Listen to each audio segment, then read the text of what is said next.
Damn. We're just running a little bit behind. Not that big of a deal. I won't worry about blowing myself up running down the steps. That's all right. We're fashionably late. That's what it is. But yeah. Good things come to those who wait, and that includes the Metalheads Unite podcast. So welcome in, everybody. It is Friday night. It is March 29th, 2024 here in the United States. So welcome in, everybody. Happy Saturday to all of our friends and fans on the other side of the world in Europe and in Australia. So happy Saturday to you guys. Speaking of which, Here we are. Yeah. Throw something up here. We hope you guys enjoyed the show last week and our interview with Ancient Remains. Speaking of our friends in Australia, so yeah. Let's see here. Hope everyone's had a chance to check out the new EP. Hopefully, you guys had 15 free minutes to check it out. Yeah, 15 free minutes. It's like 14 minutes and change. So, but it was well worth the 14 minutes and change, though. So, absolutely was. There is a link to that show on Spotify as well, just in case you guys want to listen to it while you're driving or whatever. So, pretty cool. Hello, Amy. Pretty cool interview with those guys. I thoroughly enjoyed. I honestly always thoroughly enjoy all the interviews, but when we can talk to a band so young, it gives us hope for the future. So, and that's kind of what we're here to do, is try to build the future. So that's right. This genre of music needs to endure. So, unfortunately, we don't have a DeLorean, and we would just take care of it ourselves. But it's true. That's true. There are some things we definitely could go back and change in heavy metal history if we had the chance. Don't get on that airplane. Hey, post a guard at this door. Shit like that. So, true. Yeah. Don't set up those fucking pyrotechnics in such a small club. But and we actually got a more recent one. We probably, I think I got an update on that in the news. But the deal over in Moscow where all those fans, yeah. Got shot up. So it's just, not only bands but fans too. Without you take out hundreds of fans to a band, and then that's a pretty big a pretty big detriment to the band's fan base. So not to mention you rattle the psyche of the people in the community. Like, is it safe to even go back to a show? So not only do you ruin the show, and you ruin the lives of the people who were there. Obviously, I think when I did the Metalhead Minute this past week, I think the death toll was up to 139. Yeah, I think it's 140 now. It was 140. So it's gone up quite a bit from last week when we originally mentioned it, because at the time it was only slightly above 40. So it's gone up. It's gone up like 400% since then, 400% since then. So I think a lot of the injured wind up passing away too. So I think that may have had a lot to do with it. So yeah, well, because there was the initial shooting, and then they set the building on fire, then the building collapsed. Right. So that didn't help. But it does a lot of psychological damage, like I say, because now people in that town would be like, well, should I even go to the next show? They definitely got some PTSD from all that. So yeah, and rightfully so, because that's we've talked about it before, whether it's at concerts or we all remember the attack at the movie theater in Colorado a few years ago. And even now it's just like, even when I go to like a movie or something like that, we've kind of like changed where we sit and stuff like that. So right. It sucks that you have to do that. You should be able to go to a show or go to a movie. Hell, you should even be able to go to the damn grocery store. People, getting shot at grocery stores and Walmarts and stuff like that. So, you should be able to go out in public and not have to worry about if you're going to make it home or not. So it's just to put this on air. I know you've seen some of my videos from in the movie. So not that I pirated the video, but I did some jokes before the movie started in the theater. But I've been in there many a times where there's nobody there. So if I get shot in a movie theater, somebody targeted me, just so everybody knows. Right. It was not by fucking accident. Yeah. Somebody does not like me. Yeah. So, right. Well, hell, it's the best time. Like, it's the best time to go. Like when you can go to like a midnight movie somewhere. God, that's the Yeah. best time to go. Yeah, we went and watched Ghostbusters the other night, and it was just me and her, and then one other guy finally wandered in. Yeah, But there you I go. mean, It's perfect. it was just three people. So I mean, you know, It's so nice having a big ass movie theater to yourself. It's great. oh yeah, yeah, yeah. Well, being as I used to be manager of a theater, that's really nice. Mm-hmm. Having it to yourself. Yeah. Yeah, It still messes with me that that theater's gone. yeah, along with some of my DNA, but there you go. God damn it. uh, anyway, uh,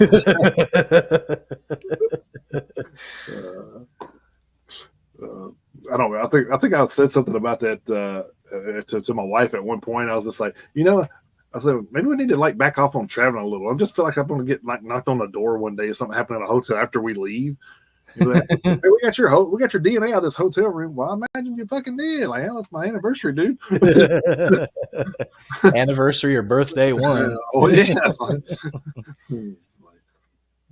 But yeah, it's like we'll get framed for some shit just because. Right. Yeah. Uh, Yeah, you're a person of interest. It's like, I was only there for the weekend. What happened? Oh man. Way to go overboard right off the gate here. So. Right. Yeah. Yeah. Yeah. I mean, Only 6 minutes in. So, I mean, it's not the first time. It probably won't be the last. So, I guarantee it won't be the last. No way in hell.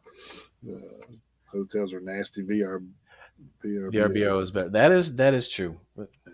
Well, I mean, it depends.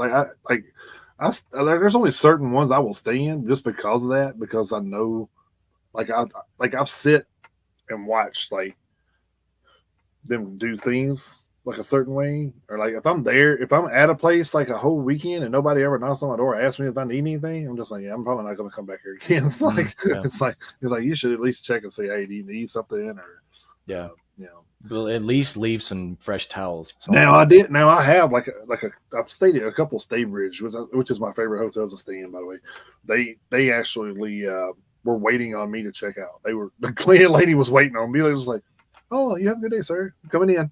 I was like, damn, okay. So, then the one asked me, was I done? Are you done in there? I'm like, yeah, you can go ahead. Yeah. They're on top of the game there. So it was like, yeah. But at the same time, I don't like being rushed. It's like, hey, I have till 11 o'clock to check out. Don't be standing there at like 10 a.m. You know what I mean? Well, no, because I actually I pushed my limits with that. So I pay that much money for a hotel. I'm getting every minute I can out of it. So well, I mean that's a good point. So it's like 5 minutes till check out most of the time when I'm like busting up out the door. So that is true. That's a good point. So I can't say much about that because that is kind of on me. But yeah. If I'm like an hour or two early and they're rushing me, I'm like, hey, get off me. But yeah. They did deactivate, like the last place I did stay at, they did deactivate my card an hour before checkout. And I was trying to like haul everything in. Luckily, I left Susie inside while I was pushing stuff in the car. I was like, my goddamn key ain't working. Oh, I was like, see, I wouldn't be okay with that. I wouldn't be all right with that. Believe me, they knew about it when I dropped the key off. But that whole, they keep trying to call me for something. I guess they're trying to give me something because of such a bad review I gave them. Oh, well, yeah, they might be. Yeah. But anyway, I'm sure there's a lot of hotel stories from metal bands that we probably would never stay in these hotels again. And I'm talking about they probably trash some high price hotels, I imagine. So, I bet they do. Well,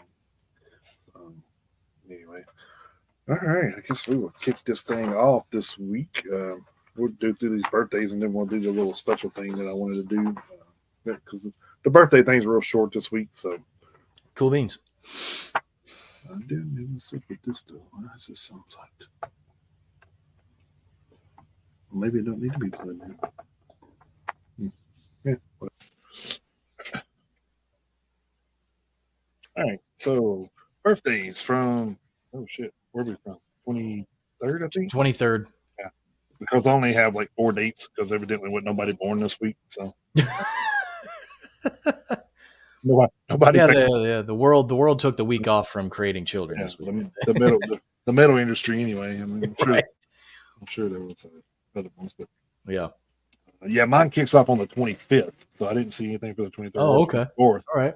So kick off on the 25th. We had Bob Ezrin, keyboardist and music producer for Alice Cooper, Kiss, Pink Floyd. Frank Ferrer, drummer for Guns N' Roses. Anders Frieden, vocalist for In Flames. And then we had Steve Zetro Souza, vocalist for Hell yeah. Exodus. Then March 26th, we had Steven Tyler, vocalist for Aerosmith. Trey Azagthoth, guitarist for Morbid Angel.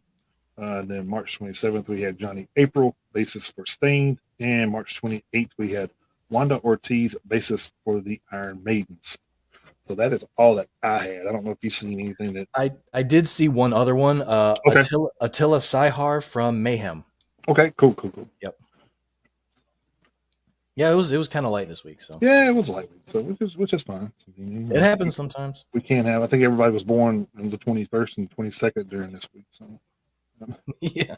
Last week's list was like short till I got there, then it blew up. So. Mm-hmm. Well, hell, it was funny because like last week you were talking like didn't 3 members of girls' school all have a birthday in the same week? Oh, Vixen, yeah. Or Vixen, yeah. Sorry, but yeah. It was funny how that happens sometimes. Yeah, I was like, man, that had to be a wild, party when they were on tour. So all 3 of them, like, wow. Yeah. Anyway, we're just going to try to do a little something different. I just thought it would be interesting because I know we've been to shows since we were teenagers. So, but I'm not sure I have any memorabilia. I probably could find a concert ticket or something from back then. But I just kind of was like, I told Chris, I said, hey, just find your oldest concert T-shirt, and we'll try to like throw it up here and see if it. Maybe somebody watches the show and be like, oh shit, I was there or something. We don't. You never know. So we just thought we would do that. I didn't find the one I wanted. I don't know. Like I got clothes in 3 different closets, so and I'm pretty sure I forgot about that. So I'm pretty sure I've checked the other 2, and then I'm like, oh, you know what? When I sat down with this shirt, I was like, I bet it's in that closet, but that's fine. We can do it at another time. So it ain't got to be the oldest, I guess. It can be 8 shirt, I guess, at this point. So, but what did you find? I've got this one right here, the one that I'm wearing. Oh, I know I've worn it on the show before, but when you told me to do that, I was like, hell, that's easy. I got this one. July 2nd, 1996 at Starwood Amphitheater. It was Pantera, White Zombie, and I Hate God. And I actually went with Joey. Yeah. And this one's a little different. I didn't opt for the one. I didn't opt.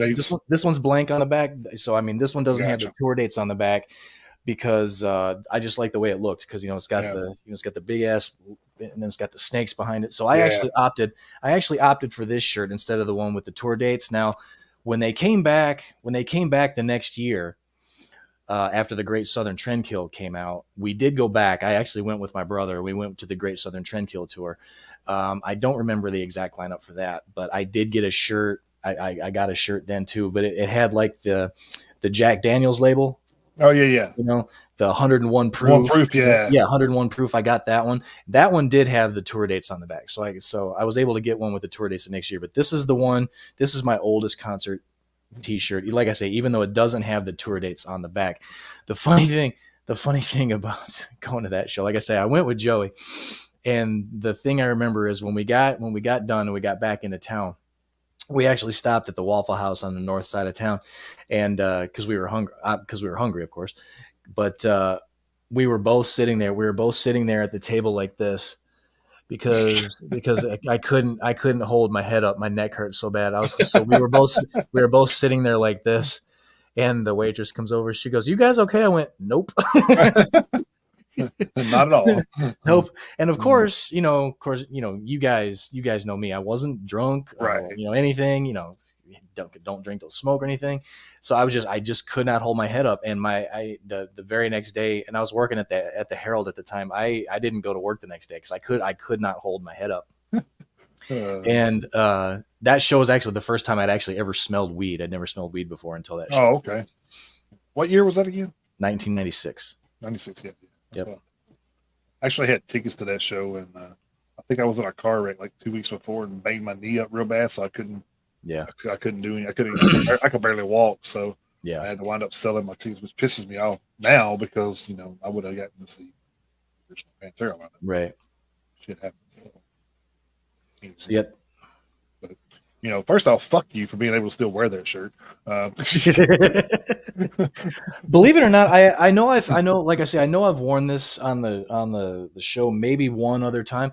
I actually don't wear this shirt because hell, this shirt's like 27 years old, Yeah, and still it's yeah. still in great shape. And that's actually why I don't wear it that often, because it is so I old. tend I tend to like I don't know why. I don't know if it's just like a thing that I do or if anybody ever does this, but like I'll get to a point to where I'll buy new shirts and then like they wind up in my rotation and then two or three fall out of the you know what I mean? Like two or three will Yeah. fall out of the rotation. So they're like they're there and not being wore as much. So I guess like none of my shirts are really wore as much as they could be, I guess.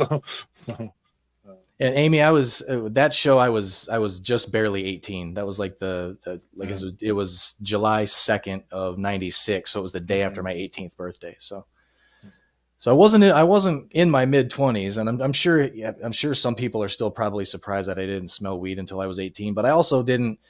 I also really didn't go to like a lot of parties when I was in high school. So I mm, mean, I was never really a partier. So that was like the first time I'd ever smelled weed out in public was like when I went to that show. So sue me. So, um, I'm actually trying to remember. and it is gross. I don't like the smell of it. Even to this day, I don't like the smell of it. I got my shirt here. I'm trying to figure out if this is. I don't want to give you the wrong year. I guess is what I'm trying to do Okay. here. So, pretty sure this was. Yeah, this was definitely. I will say one thing. I think. If you get it, because like there are concerts that I've gone to over the years, and the Iron Maiden and Megadeth concert back in 2015 is one that I can think of where I didn't buy a shirt at that show. My That's probably like one of my, of course, in the grand scheme of regrets, I mean that's a teeny tiny thing, but I mean, if Mhm. you go to a show, take some money, get you a shirt. That's if there's some advice I could give you, because there's plenty of shows that I've gone to that I thought better against it at the time, and I kind of kick myself all these years later, because Yeah. there are shirts that I would like to have, but so I would say if you're going to a show, plan ahead, take 30 or $40 and grab a shirt. I would.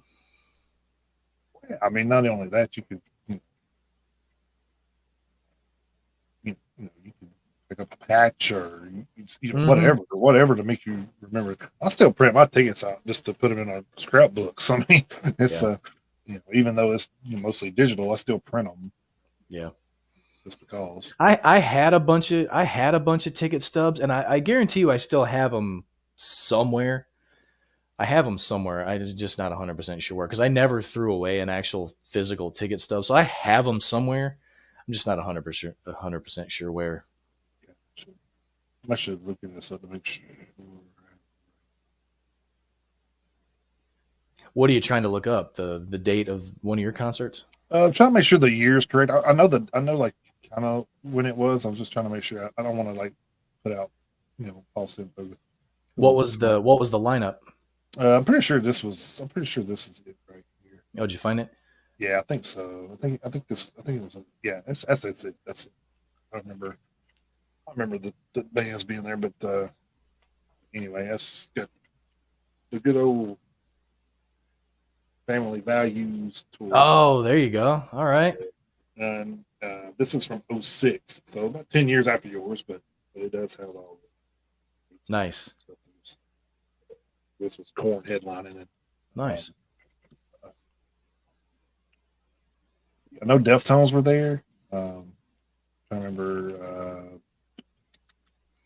Stone Sour, Flyleaf. Yeah, that's right. Hang on a second. 10 years during Gray. Yeah, I got it pulled up. So Oh, okay. Because that that's was that just was that was the main bands. 10 years kind of opened the show on the main stage. So then it was during Gray, then Flyleaf, then Stone Sour, then Deftones, and then Corn, of course, Corn. But nice. and then they had a second stage that had Bury Your Dead, Bullets Not Team, Walls of Jericho, a couple other bands over there. So That's a pretty solid lineup. Yeah, and actually, this one actually has a history of a news story because a violent fight broke out in the mosh pit at the tour in Atlanta on this tour during of all the people that's on that bill during the Deftones performance. That's what blew my mind. I'm like, really, Deftones? Okay, I get you. Weird flex, but okay. Yeah, but actually, a guy died in that. So Oh my it's lord. yeah. So that's pretty. Okay. And I'm pretty sure that's probably why we don't see the Family Values tours anymore. Probably because I'm sure there was a settlement on that they can't afford to do it anymore. But Probably. I know they tried to do another one in 13. But it was like like I said, it was always a 1 day event, and I guess they didn't do as well because it just, I mean, that's the last one they did. So I would, and nowadays I don't think you could tour with that many people unless you're running like you're running a festival like DWP that knows how to do it all the time. Yeah. I think it'd be hard to run on 1 day if you're, Corn or anybody like that that's obviously on tour already, multiple days anyway, and then having to put together a tour on top of that with other bands, Right. not one or two, but 10, Yeah, 10 or more. And yeah. So that would be kind of rough. So they did have one in '07 after the fact, but I guess that was just because of the litigation tied up that long. I don't know, but maybe. after '07 they waited 6 years to do the 13, and then now they haven't done another one. So yeah, so it's been 10 years since they've had a Family Values tour. They were talking about, I see somewhere they were talking about trying to bring that back. I'm not sure if that, I'm not sure, like with the transportation I'd definitely be all issues. for it. Yeah, I would too, man. But I just think with the transportation issues and already so many festivals going on, I think it would be very, very hard, man. Yeah. Dana's got a good question. Yeah. What was the very first festival or multi-day festival? So my very first concert was a festival. Believe it or not, it was a thing they had at Starwood called One for the Sun. It was a bunch of different genre of rock. It wasn't just metal or hard rock. It had, it had like Omar and the Howlers and oh, good God. Yeah, so I mean, it had like the fabulous Thunderbirds were there, and I think Eddie Money and Autograph headlined the year I went. So I mean, it was like a scattered amongst rock, who's who in rock at the time. Right. Of course, we had a rock station that did play everything that was rock at the time, 103 KDL. Yeah, not you, 102.9 The Buzz. Yeah, yeah. But yeah.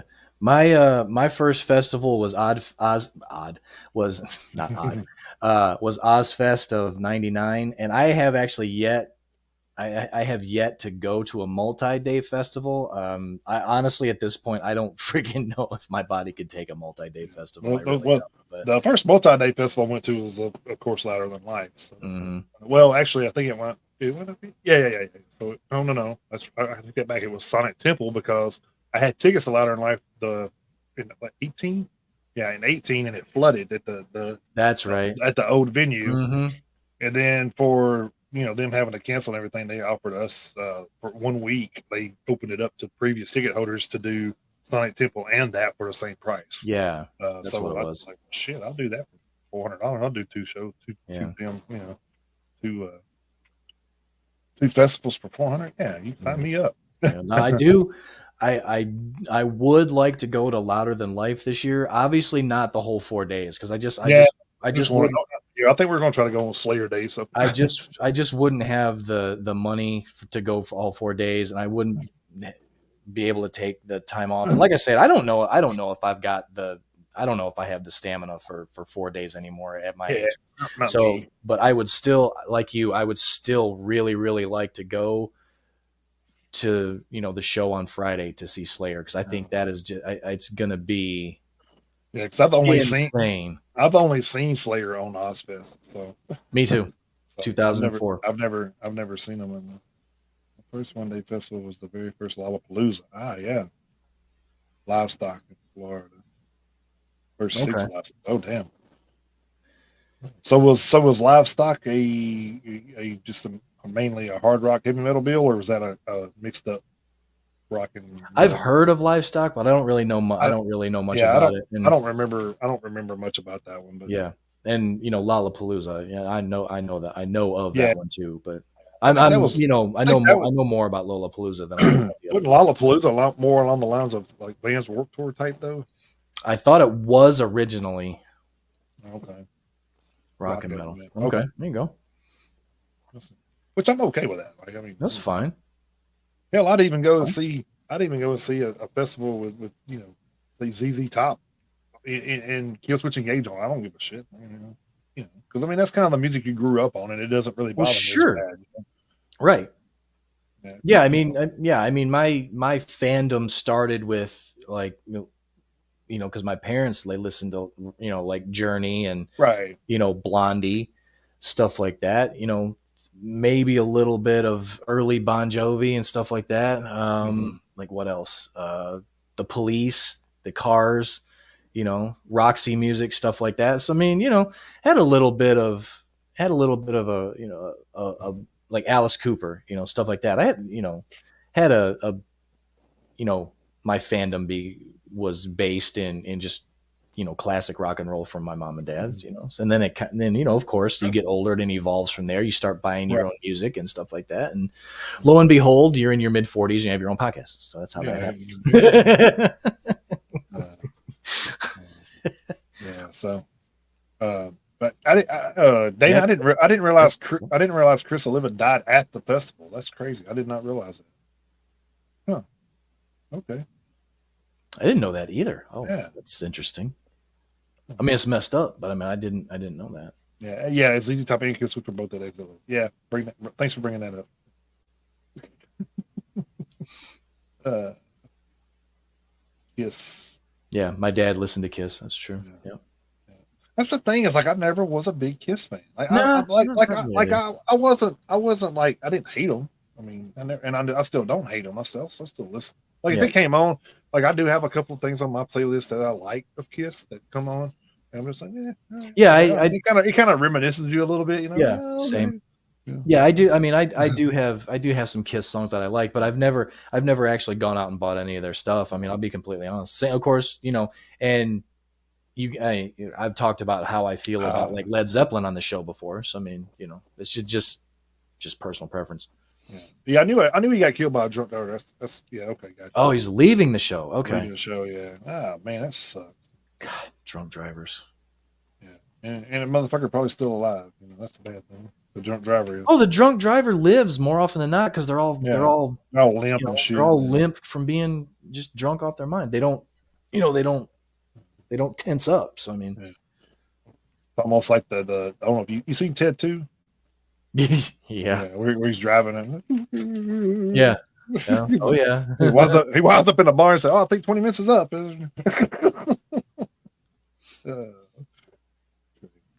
But yeah, that sucks, man. Man, Sabotage was one of my bands. I loved them growing up, man. Like, I still got 2 of their discs somewhere, or cassettes. Actually, I think I got the Yeah, you probably do. cassettes. Yeah, cassettes. Edge of Thorns and Handful of Rain. I think I got both of those. So. Yeah, Sabotage was definitely an underrated band from that era for sure. Yeah. Yeah, I still haven't. You still hear people trying to pull off a lot of covers for them, and it's just, man, you have to have the pipes to pull off anything from Sabotage. I'm sorry. Well, Burning Witches did a good job covering They Hall and did. Mountain King. They did do a Hollow Mountain King. It was pretty good. They did a good job on that one. I can see Todd LaTorre or something maybe pulling some Sabotage off. Maybe. I bet he could. Yeah. I bet he could. Yeah. Hint, hint. Yeah, right. Yeah. Speak it. There goes you something for your next Queensryche record, there, buddy. Yeah, speak it into existence. Yeah, I got a bad habit of doing that. That's why I try to watch what I say. But we were like somebody had passed away, and I said, "Oh God, they better get them find Betty White." And I'd be damned she didn't die a week later. I was so pissed at myself. Susie was like, "You killed Betty White." I said, "No, I didn't. All I said was somebody better watch her." Well, I mean, hell, when you're approaching triple digits, you can go at like any time. So I mean, oh well, yeah. So I mean, it just so happens. It's like I don't know if you've seen where I posted Louis Gossett Jr. just passed away. Yeah, I saw it, and I'll be completely honest. I thought he had already passed away, but still, Oh, really? I Yeah. thought he had. But then I He, saw, well, some he, 88. You know, so I mean, yeah, he lived a good life, man. yeah, he did. He was in some damn good He movies was an too. So. underrated actor too, Luke. I Yeah, think. he was. Yeah, he was. And I think he's one of the, like him and Sidney Poitier. I think really set a bar for getting black actors involved in movies. I think so. Because I mean, they were some early acting actors that really you know opened up those gates for other actors. So then of course you got people like Denzel and people that kind of keep it open because of Yep. how good they are. But Yeah. but Yeah. Denzel Washington's a great actor. yeah. So, you get those ones every once in a while. You're just like, man, you just don't find a bad movie with some of these people. Not really. Even right, The funny thing is like it might be a bad movie overall, but it's like they weren't the reason it was bad. right, You know right, what I right. mean? So So, all right, I guess we can kick into some news of the week here since we've gotten a little show and tell out of the way. So yeah, that was actually fun. I'm actually glad we did that. yeah, That was we'll kind of do cool. it. We'll do it again. We'll grab a shirt and Yeah. kind of tell us maybe it triggers a story off of it or something, and we can talk about Hell it a yeah. little bit. So. Yeah, that was fun. I like doing that. That was a great suggestion too, because like you say, find your first concert. You're like, oh no, hell, it's hanging up in the closet. I know exactly where it is. I was like, yeah, that's easy. Yeah, I got like I counted mine the other day, and this side of the closets that I went through, I had like 62 band T-shirts and Man, stuff. So yeah. I got a I don't show know. coming up I in the don't. end of April. So Yeah, I don't know how many I have, but I know I don't have that many. That's what I'm saying. And, plan on if you're going to show, plan on yeah, buying a shirt because, like I yeah. say, there. Even if you don't wear it that often, I mean, Yeah, there. Like I say, there are shows that I went to that I wish I would have bought a shirt and I didn't. So but so yeah, you know what? take some money. While we're talking about this, I was thinking. I said, do you remember like when we went like because we're kind of older, we're in our 40s, but Mm-hmm. and a lot of people listening may be like, God damn, that's old. But anyway, Right, yeah. Shut but up. anyway, yeah, but you get in the corner and shut up. But anyway, Yeah. it's like, but anyway, I was just thinking, like, I was thinking about this the other day. Actually, I was just like, man, I remember going to shows, and that would be like $20 for a ticket, or whatever, and then the shirts were $15, Mm-hmm. or 20, or they equal to the ticket. Yeah. Now, tickets are, and this goes back. This I'll make my point in a minute. This reminded me that now you go to a show, it's like $100 probably for two tickets, Probably. and you're buying a T-shirt that's $40 a pop, which is half of what a ticket costs now, which is kind of vice versa from what it used to be. But yet these venues still want part of the merch. That's what I was just thinking. I'm like, wait a minute, why the fuck is your shit double the merch now, but you still want part of their merch? Like, what the fuck? Mm-hmm. So like that kind of made me think. It's like, okay, well that puts a little into a little bit better perspective for me because I remember going to a show, paying $20 for a ticket and $20 for a shirt. You go in, Yeah. You went in on $100 bill, man. You could get fucked up and watch a show, watch a show and have a T-shirt. Yeah. Even back then, I think beer was like $3 for a pop, which is crazy to think now because I mean. We was at the Megadeth show and Susie's like, oh, well, let's get a beer because we're gonna be on the floor. She wanted a little bit of courage so she didn't get freaked out. And I was like, all right, cool. So we bought like the I don't remember, it was like 20. It was like it was a weird 28 ounce or something. It was like a weird can. Like never heard of it before. I'm just like, wow, when they start selling them in this size can, that was weird. And it was like I think it was like $15 a pop for a beer. Yes. Yeah. I was like, when he rung that up and said $33, I said, excuse me? I said, damn, are you giving me a 6-pack? What the fuck? No, just the 2 beers. Yeah. These venues lose money on me because I don't, Yeah. I was like, well, now I won't buy nothing like that again. they lose money on me. So Bridgestone, hell, those Bridgestone. I'm just like, man, fuck that. I'll get a drink with some ice in it and I'll drink the water, drink the whatever's in it, then I'll eat the ice or something. The rest of the night, I ain't buying no more shit. Well, I like to always plan to either eat before or eat right after. I don't. Right. I don't because they get you by the short hairs, and Oh hell yeah! and Like a hot dog's like $6 or something. It's price gouging. It really is. It is. It's legalized price gouging. It's just stupid. Yeah. Well, you know what I always say, man. As long as people are going to pay it, they're going to charge it. So, That is true. But that's the thing. I don't pay it. So I it's going to don't. take more than me and you, though. It's going That is to true. it's Yeah. going to take a lot of people to be like, "Fuck that." Yeah. Uh, Because that's I the mean, thing. I mean, that's kind of like that with anything. I mean, it's called supply and demand. I mean, if yeah. you're not demanding it, and they're supplying too much of it. Guess what happens to the price? Mm-hmm. It Because goes that's like, down. It goes because down a that's lot. like, because that's the funny thing is like that's what a lot, and even not even at concerts, like you go to like I go. Go to a hockey game or something, and what do people do? Like right when they first get there, they're like right to the freaking Yep. boom, right to the goddamn. Got to go get a beer. Yep. Okay, fine. I mean that's it's up to you. I mean, obviously that's people's prerogative, but I mean, Yep. Dana said, "Yeah, he had $15 for front row Metallica tickets." Yeah. yeah, you'll never see that shit Yeah. again. You better add some zeros to that 15 if you want them from front row from Metallica now. Probably two zeros at That's least. what I'm saying. At Yeah, least two. probably. Yeah, Uh, Ridiculous. yeah, But yeah, I was just thinking with it. And one thing about that too is, we got to talk about because I want to send out our thoughts and prayers to the people involved in the Francis Scott Key Bridge incident mm-hmm. over the last couple of days. So we were actually working in one of one of the sites that we run is actually on the island there.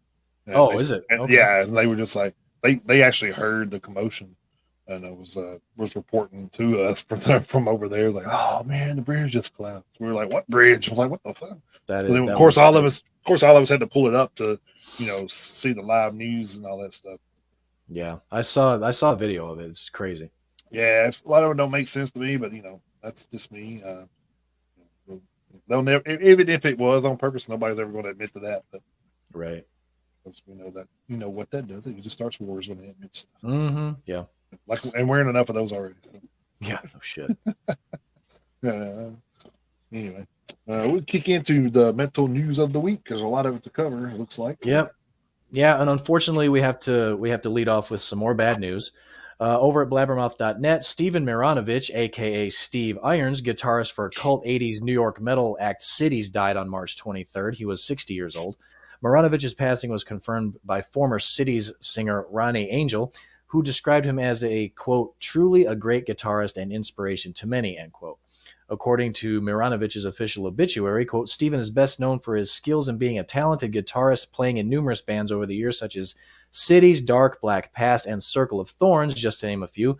He also taught his love of guitar to hundreds of students over the years. He was an avid animal and nature lover. He enjoyed spending time in the summer with his family in Pennsylvania, fishing with his brother and father. He was an inspiration to many, making many laugh with his infectious sense of humor. He will always be remembered for all the music he wrote, composed, played, and recorded. His music will live on forever, end quote. In 2009, Cities had its classic 1986 album Annihilation Absolute, featuring Twisted Sister drummer AJ Pero, released on CD outside Japan for the first time. Long depleted from print, the LP had been commanding high prices from collectors on eBay, making this a must-have re-release. US-based metal reissue label Lost and Found Records, in partnership with Metal Blade Records, finally made this metal gem available on CD. This fully licensed release was remastered by legendary producer Bill Metoyer, or Metoyer, whose resume includes work with such bands as Sacred Reich, Slayer, and Armored Saint. Annihilation Absolute had first been released as an EP in 1985, but then re-recorded with Power on drums with 3 new tracks to expand it to a full length for its 1986 release. So, but like the obituary said, his music will live on forever, and I guess that's one good. I guess if there's anything that you can take away from whenever any of these artists die, no matter, I mean, whether it's in music, sports, just Hollywood, TV and movie or whatever. Thankfully, I mean, these guys leave a legacy behind. So I mean, their art can at least be celebrated, long after they're dead. So, but yeah, only 60 years old.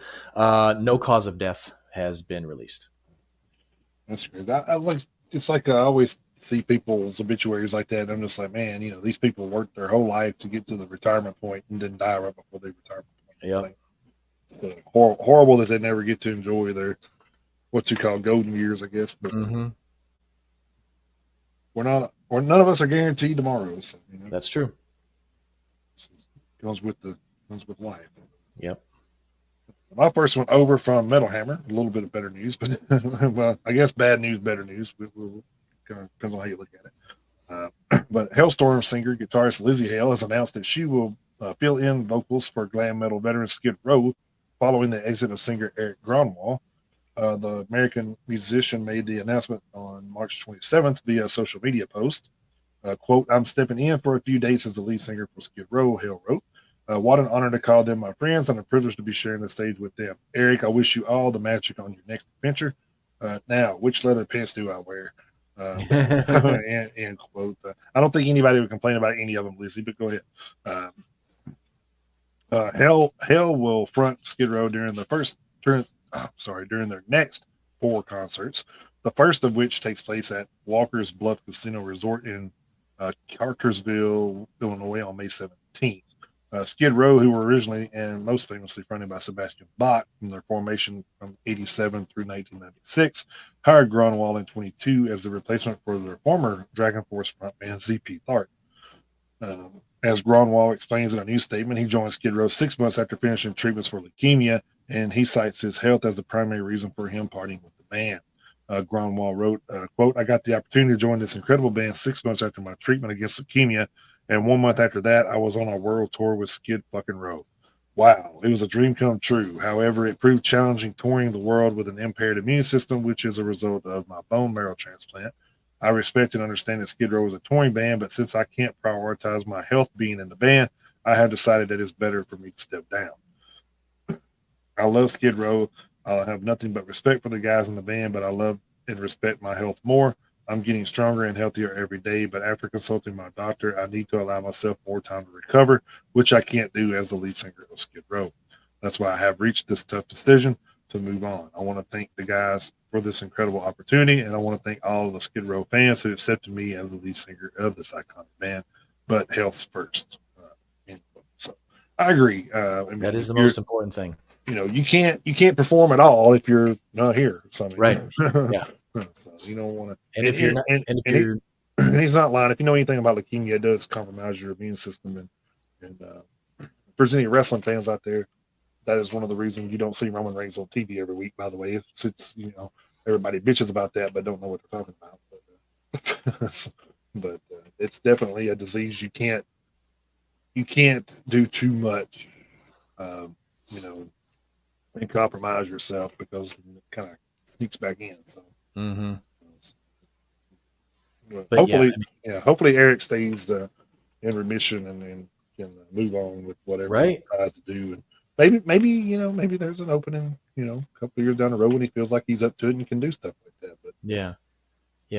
but yeah, it's rough. I had a cousin that went through it, so I know it's rough. And he had a pretty good 2 year struggle with it almost. So.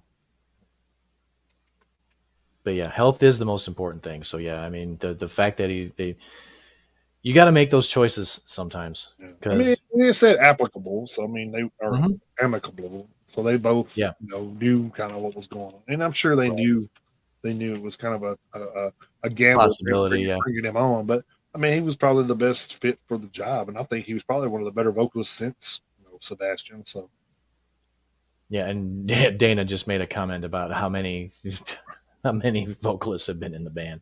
yeah. Well, I mean, they either need to retire or they're going to have to make amends with Sebastian at some point. I mean, unfortunately, that's probably never going to happen. But I don't I know. mean, but I Well, mean, Rachel Bolan probably from every anytime Sebastian Bach is brought up, Rachel Bolan sounds like he actually wants to kill the guy. So yeah. I mean, never say never, but I mean there are some more, I mean, it comes to a point you want to put food on your table or not. I mean, that's the thing. I mean, well, that's true. Do so? This is a question I've said this before. How many of you out there work with people you didn't like? I mean, that's like we all done it. I mean, oh yeah. So you do what you got to do to put food on the table. So, you do. I'm sure David Lee Roth and all the members of Van Halen are probably same way. But I think if it come down to where okay, do we need to put food on the table? Of course, that band's never going to have to worry about that. But but I'm just saying, like, if they reunited with Bach, would it be rough? We talked about that a little bit, and I know we talked about it the other night. Yeah, I mean, I think So it would have to be one of those things where it would have to be done perfectly. I don't think it would. There's no room for error in it. I mean, Mm-mm. if you want people to catch on to Skid Row, then you'd have to put something pretty relevant out now, and then have them backtrack and go, "Oh man, I didn't know they had this and this and this." So, I mean, if you do that, then maybe. I mean, but you're talking. I think you're talking a good year or so of just promotion just to even get the conversation going. Yeah, I I don't think think so. you could come out and be like, "Hey, Skid Row's back together. They're going to do this tour. Then they're going in the studio, record new music." I don't think anybody would be like, "Yeah, whatever." Most Yeah, people you just, definitely most, I think most people just want that we believe it when we see it. you definitely wouldn't with Skid Row wouldn't be able to do what Slayer is doing. No, no. There you wouldn't be they wouldn't be able to do the same Well, thing. they're not the caliber of a Slayer. That's why they can't. That's what Yeah, I'm saying. So I mean, yeah, it's not they like can't. They yeah, can't. it's not like so it's not like they could just announce it like out of the blue, like hey, Right. surprise, we're getting back together. We're going to go to a couple festivals. So I mean I think. that I, wouldn't work for them. I think the thing, if you're going about this being a kind of person that's been involved in entertainment, I think you would have to put it out there and get feels. You know what I'm saying? Like put it out there, say, "Hey, Sebastian Bach and Rachel Bolan are talking. Maybe this is good news." See how many people kind of, you know, oh man, this might be something, and then give it another week or so, and then see how they're Yeah. doing. If they're still wanting to go forward, and then they go forward, say, "Hey, they're talking about putting a little tour together." Do a couple of festivals and see what happens. I mean, Yeah. The good it can't hurt. I mean, Yeah, uh, the good thing about where we're at now is you could almost get real-time reaction thanks yeah, to social exactly, media. exactly. So you would have you would be able to you are yeah, you're right. You're right, Dana. This looks like a grandma. He really does. But all that aside, you would be able to find out relatively quickly based on like website clicks and likes and retweets and everything else. You'd be able to get a pretty quick feel of Yeah. of the market for it. You'd be able to find out pretty quick. So I mean, Axl Rose looked like he got through from a train a while back. So, yeah, he did. Yeah, Aaron. uh, but yeah, so maybe they can go on tour together. Maybe, Be the grandma's tour. Or maybe, something. But maybe. no, those two egos wouldn't last in a room together. I don't think. So. No, I don't think they would. Uh, They wouldn't be able to fit in the same room. well, I mean, I think Wouldn't be enough oxygen. I think you would have to do. You know what? I think a good thing if they did that would be to do the one they do in the what's it shit? Where do they do that one? Over in the mountains somewhere? Where you know what I'm talking about? Music on the mountain or something like that. Metal on the mountain? Metal Is on it the metal? mountain. I don't remember, but it's like it's yeah. I Yeah, know what you're one you're talking about. yeah. But All the old '80s bands like Great White and Kicks and all them do mm-hmm. that every year. So I mean, I think if they got on something like that and seen how that did, I mean, maybe they could do something a little It bit could like be a that. decent jumping off point. Yeah, yeah. I think that It would be could. it would be more in their realm, and they could be like, get people, and then people actually. I think that's the thing is you actually have the people see Sebastian Bach on stage with them, and then put it out there, and then I think maybe you got something. But Yeah. until somebody actually records and sees that, I don't think Yeah. anybody's ever going to believe anything they say about a reunion. So, Right.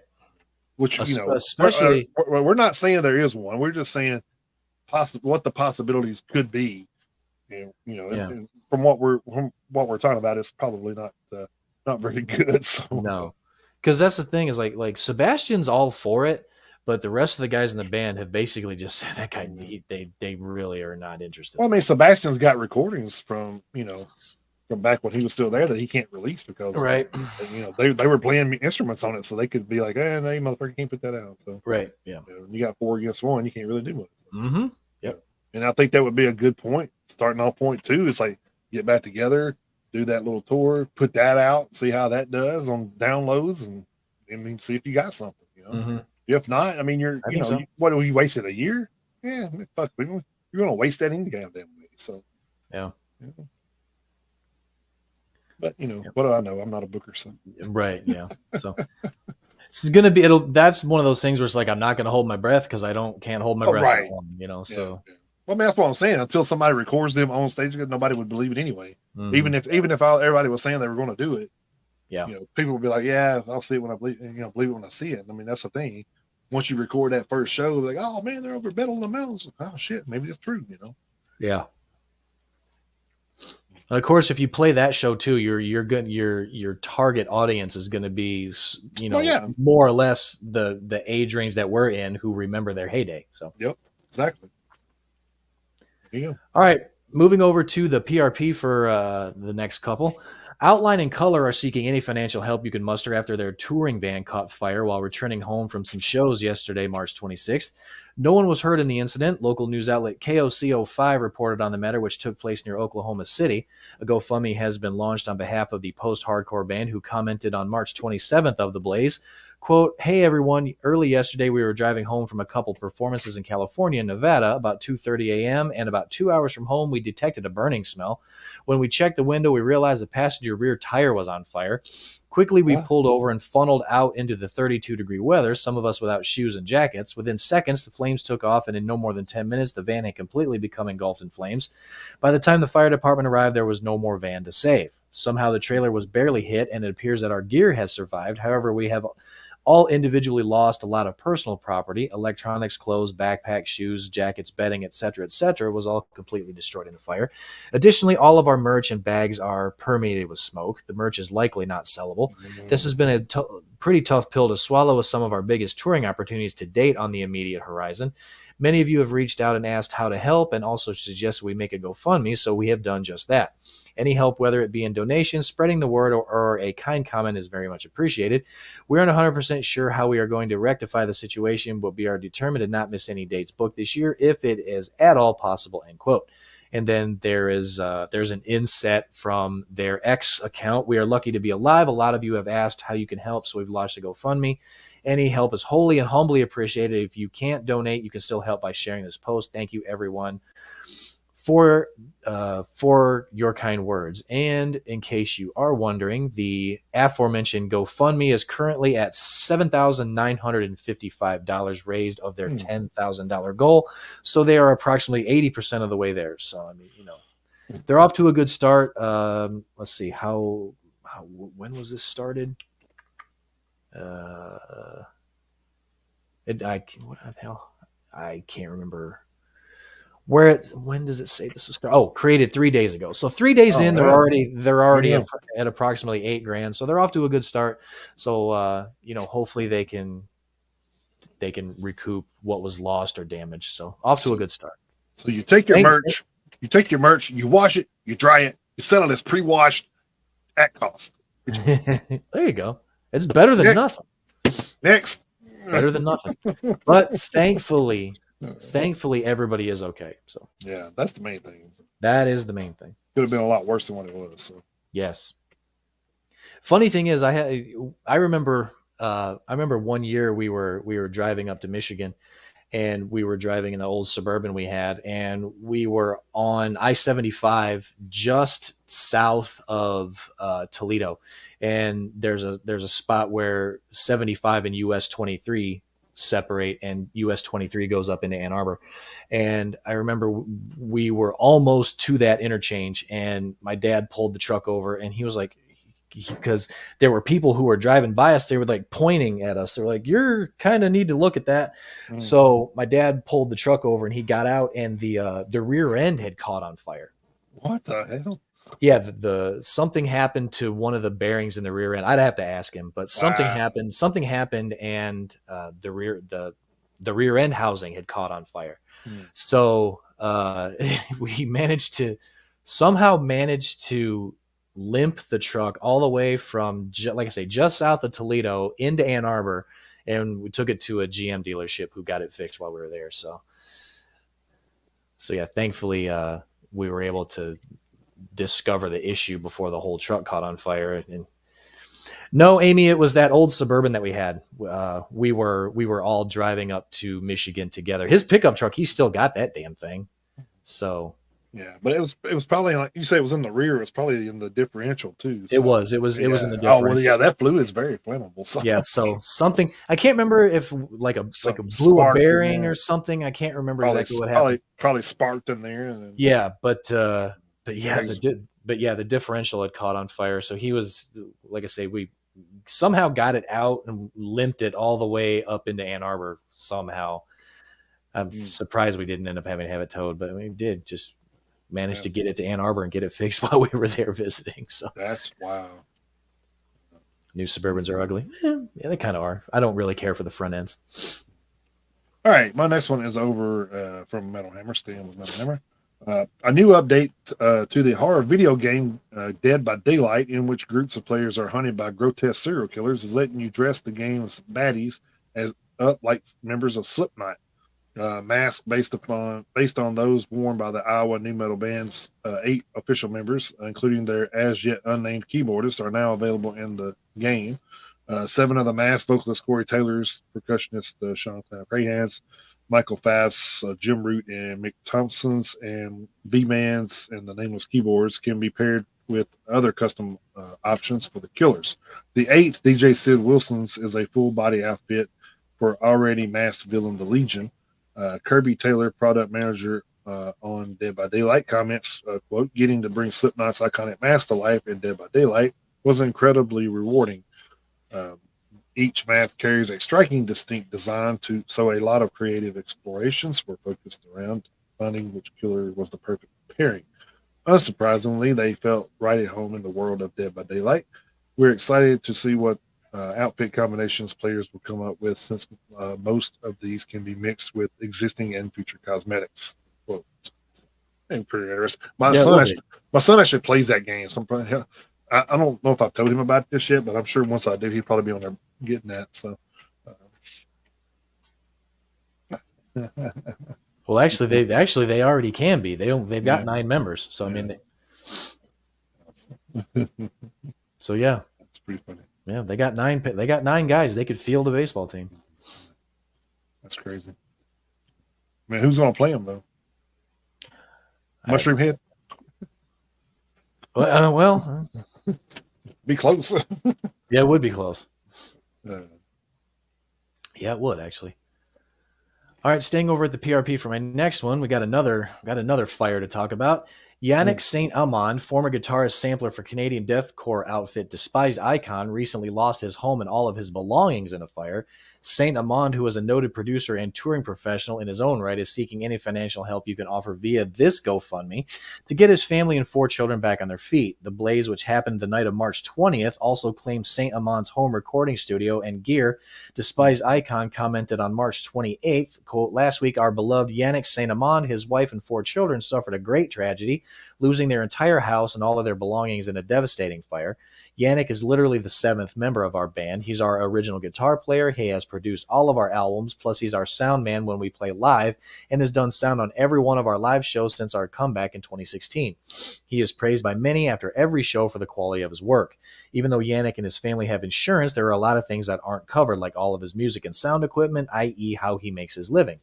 Our love for Yannick and his family is immense, and our hearts go out to him beyond measure. Please consider donating to this GoFundMe, helping to raise funds to assist in the wake of this great loss." And since we find out, let's see, they have a $25,000 goal. It is currently at $11,771, so not quite halfway. 5 days in, so I would say, yeah, I would say moving forward though, you can insure your gear. Right. I recommend you do that going forward. I mean, I'm not trying to shit talk or anything, because I mean, you never know. But I mean, you can insure stuff like that, especially, I mean, that's stuff for your livelihood. You should be able to at least you should be able to get business insurance for it. So I mean, Dana, have a good one, buddy. Have a good one, Dana. But yeah, I mean, get business insurance on it, So I mean, oh, it must be high or something, because even when I'm sure it is. I'm sure it is. You remember when we talked about Non-Point losing their gear that time off of the interstate here in Tennessee? They didn't. Elias even said insurance. Well, I don't know if he was kidding or if he was for real, because I mean, it's hard to tell with those guys, but yeah. But I mean, if they didn't have insurance, I mean, they probably didn't, because they did a GoFundMe and they had their shit like 3 days or something. I mean, that's just how tight knit their fans are, though. But yeah. So yeah, help out if you can.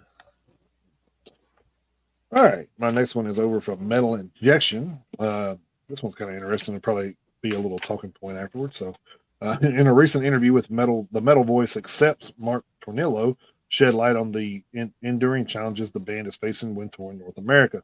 The veteran singer who stepped in for former frontman Udo Dirkschneider in 2009. Can't, wait a minute, Dirkschneider was gone before then, wasn't he? There was another singer, I can't remember his name, but Yeah. he basically did take over. It's like Sammy Hagar took over for David Lee Roth, but he didn't because Gary Sharon was in there at some point. But I mean, it's like Gary Sharon was like a blip on the Van Halen radar.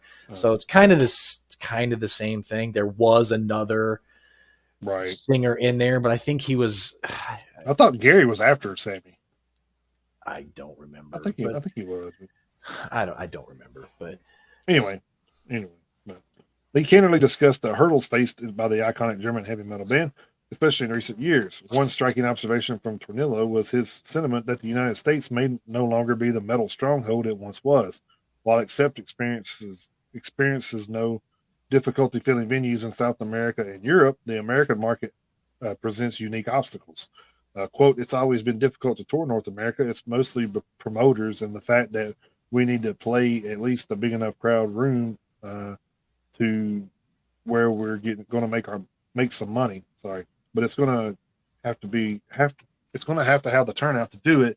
But we're going to make it happen this year, no matter what. I know that we've all decided that if we have to take a cut, we'll take a cut. But we've got to play. We've got to play for the fans. And or actually, never mind. The end quote, end quote again. So leave the fucking quotes.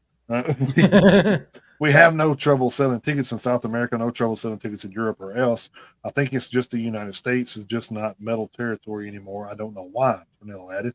Uh, quote. However, amidst these challenges, Tornillo remained optimistic in their desire to tour the U.S. annually, underscoring the band's dedication to their American fan base and also hinted a tour in 2024 with a promising lineup. Hey, Martin, Yep. uh, quote, I would love nothing better than to tour the U.S. every year, but we'll see how it plays out. There's definitely going to be a run. I'm going to say late August through October, and I can't really say any more about it right now because it's not confirmed or been announced. So obviously, it's going to be a very interesting bill. End quote. Considering the abundance of metal tours that consistently make rounds across the United States and the excitement that's practically palpable at every show, I think we might have to disagree with Tornillo. So, I but I see the point he's trying to make because I know that like metal is here in the United States. I mean, obviously the metalhead community, us, mhm. the people, you and I, the people we know who are fans, we are super duper diehard and we are super duper loyal and our fandom is intense. So obviously there is a market that there are fans out there. There are hundreds of and thousands of fans at every show we go to. So, the market is there, but and I've mentioned it on this show before. Like you see the footage of these concerts and these Mhm. festivals over in Europe and in South America and like to a lesser extent Japan. And I mean the crowds are just electric. They're huge. They're engaged. They're loud. They're just So I get the point he's trying to make. I can't say that I agree, Yeah, like agree but wholeheartedly. but you look at the stuff over. I mean, think about the genres in Europe, like other than just metal. Just think about do they don't, I'm sure they don't have a big country following over there. No. Probably more. I'd say probably more folk music and stuff.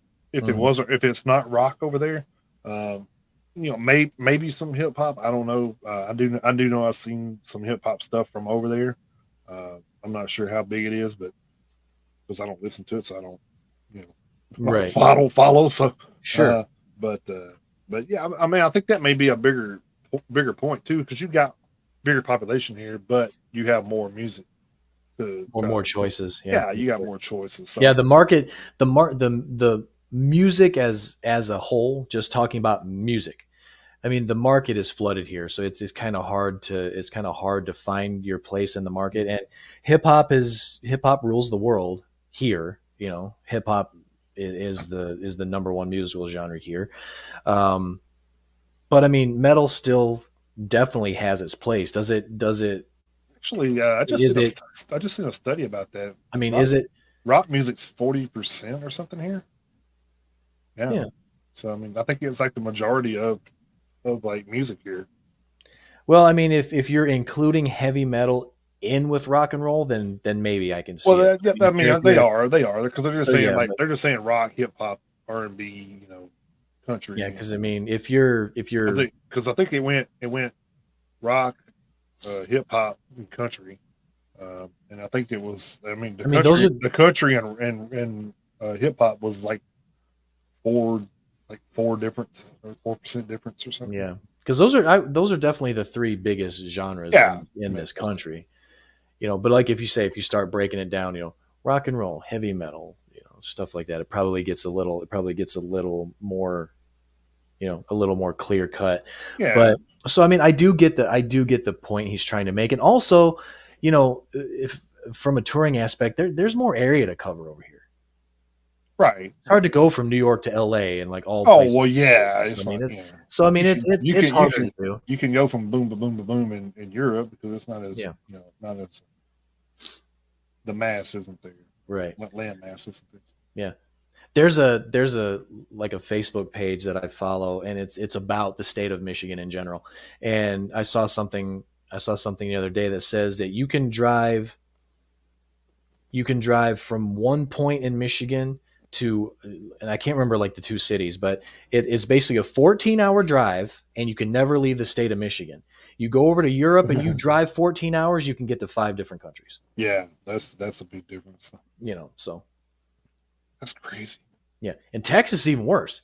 Oh well, yeah, Texas is even worse. So I mean, because back in June when we went to visit my father-in-law because he was having some surgery done, when we crossed over the border from Louisiana into Texas, the first exit, because exits are marked by miles. All of the exits here are marked by mileage. So when we crossed into Texas from Louisiana, the first mile marker I'm wanting to say was exit 880. mm, So that lets you know if you were to stay on that interstate all the way across Texas, that would be 880 miles. That's yeah, nuts. yeah. So You just go you go you go 880 miles in any oh, direction in let me do Europe. this. There's no telling how many countries you'd visit. Let me do this. I know this stuff. So yeah, I mean, everything's, and we've talked to bands before, like from Finland and everything, and there's 500,000 people, in Finland, but it's spread out. It's so spread out. It's harder for them to get around. But I mean, you could still get around easier in Finland than you could coming over here. Like I say, trying to go from New York to LA. Yeah, New York to LA is like 2,500 miles, give or take. I don't know the exact amount. So, I mean, without looking. So, I mean, it's a long goddamn way. yeah. So just from El Paso, Texas to Texarkana, which is the two that I know it's on like a tip, but not necessarily straight across. Mm-hmm. But that's a 12-hour and 30-minute drive, just Yeah. that. So I mean, if you take it from the tip to the very tip, tip to tip's what's going to be like diagonal. Mm-hmm. If you're going from tip to tip diagonally, I guarantee you that's an 18-hour drive. It has to be. Mm-hmm. Yeah. So there's no telling how much ground you would cover in Yeah. Europe doing the same amount of driving and or covering the same amount of ground. Well, matter of fact, I went from here to Michigan Oh yeah. in 12 hours. And that's like we were down there in Canada. So I Mm-hmm. mean, so Yeah. Well, I mean, just to think about that, just Texas is 12 hours. yeah. That's Well, I mean, crazy. I've said before that like from my house here to my grandma's house up in Ann Arbor is 575 miles. Yeah, that's wild. That's 818 miles across from what I just was just talking about. Yeah, and then to That's get to my crazy. mom and then to get to my mom and dad's new house up there is damn near 700. Yeah. From here to there is almost 700. Wow. Yeah, that's crazy. Yeah. Oh yeah, the United States is a big goddamn place. It is, man. It's just like every time I drive it, I'm just like, man, this is crazy. Yeah, it's a big place. All right, so my next one is over at Metal Injection, and this one took the place of one of my other ones because one of the other ones I was on the fence about it anyway, so I kind of just booted Okay. that one for this one because this one's a little bit. We may talk about this one too, because Kayla and I were actually talking about it before the show. Rammstein is being sued by French synthwave band Ninja Cyborg for alleged plagiarism. Ninja Cyborg claims Rammstein stole their 2018 song The Sunny Road for the 2019 track Deutschland, both which you can check out below. According to a press release from Ninja Cyborg's legal team, Phi Advocates, a musical expert, quote unquote, appointed by the Paris Court of Appeal, has determined that Ninja Cyborg has a case. The first hearing for the lawsuit will be on September 10th of this year. The statement from Phi Advocates is as follows, quote, the dispute stems from a debate sparked in 2020 when Rammstein fans accused Ninja Cyborg of plagiarizing their song Deutschland, released in 2019, with their song Sunny Road nonetheless released several months before in 2018.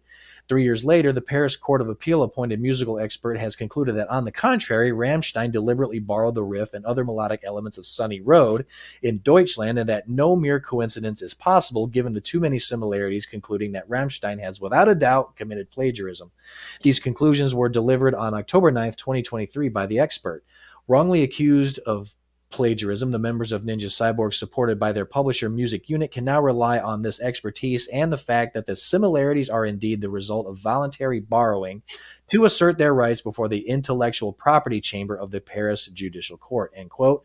Rammstein has not yet addressed these accusations. And like I say, Kayla and I were talking about it because, she's a big Rammstein fan too. So I don't know who the hell this band is. I had never heard of them up until about 2.5 hours ago. Now, having said that, we checked out the two videos in question, and while there are some similarities, I don't know what's going to become of this, because the accusations made by this Ninja Cyborg said that they've done it on purpose. You have no idea. You have no idea if they did it on purpose or not. You have to prove the intent that they went out and just did this on purpose. Mm-hmm. So to me, this sounds like one of those things that'll be settled out of court, probably for a relatively ridiculous amount of money that we'll never hear about, because those kind of things are never disclosed. But that's the funny thing, is now people who are reading these stories know who Ninja Cyborg is. Mm-hmm. Even though they're French synthwave, I mean, it doesn't mean I'm going to listen to them. But I don't know. To assert that there is no doubt that they voluntarily stole your song, you have no idea. You don't know. Mm-hmm. You don't know. Let me put my lawyer suit on real quick. So my clients, Till Lindemann and Company,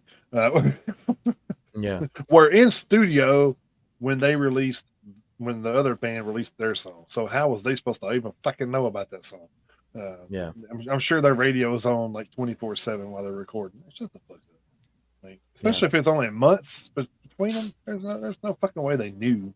That's the funny thing, is that's actually what Kayla said. Kayla said there's no telling how long before. She said there was no telling how long Rammstein was working on that song. Right. So Rammstein may have actually had their song recorded first. That's one of the things that will have to be determined throughout the timeline of this whole investigation. And like I say, you have to prove intent. As big a band as Rammstein is, like that, they could have wrote that shit 10 years ago, and it's just now fitting into an album. I mean, we don't know. We don't know. Maybe. And hell, another thing that Kayla brought up is Kayla even said that it sounds like it's an actual sample. So you have to determine who owns the sample.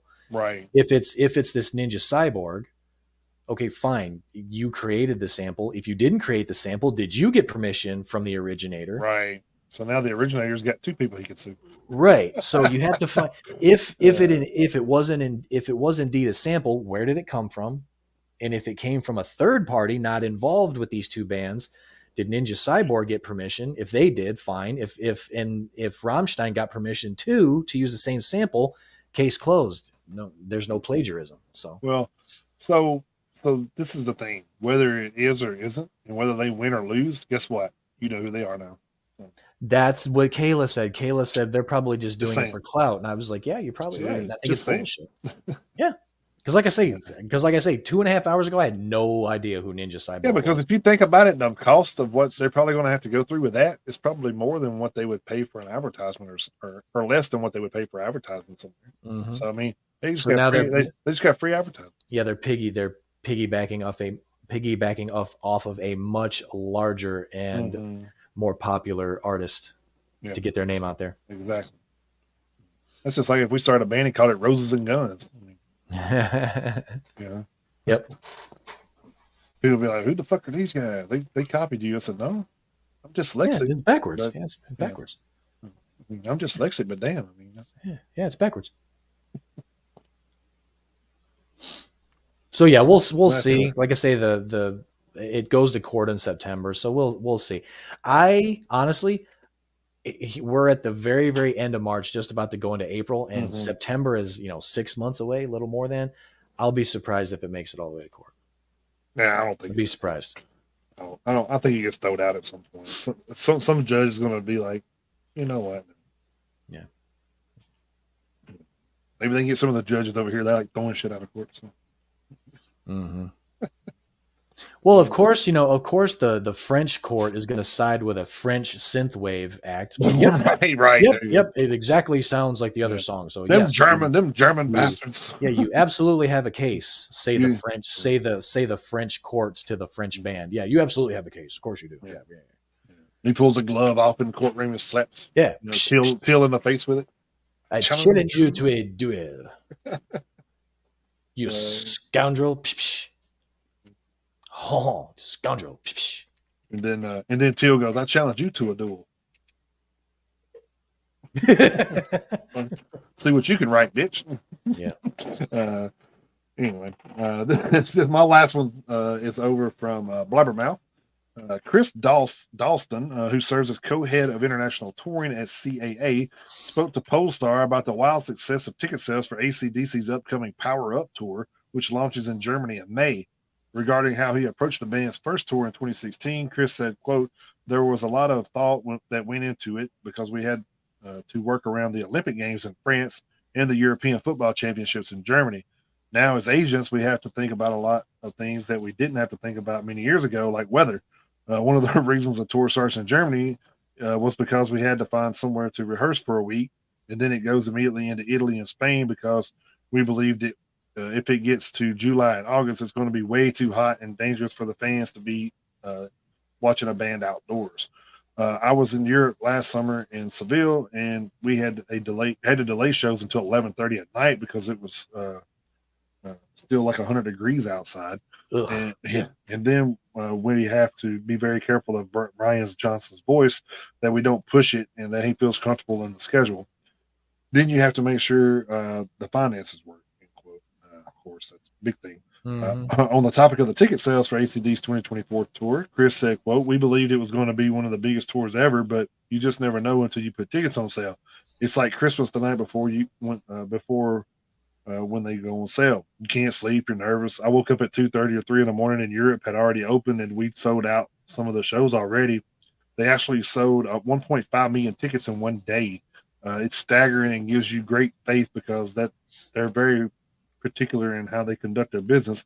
They don't do VIPs. They don't do dynamic ticket pricing. They never want to hear fans complain about ticket prices being too high.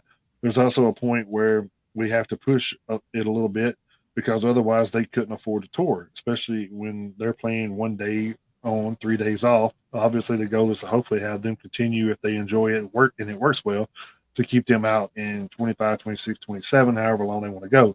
But we got to get through Europe first." End quote. Mm-hmm. So 1.5 million in sales in one day. That's Bonkers. crazy. Yeah. But I mean, hey, Rock's dead though. Yeah, it is. Yeah. That's what Gene Simmons said. So. Yeah, just ask him. He'll tell you. Yeah.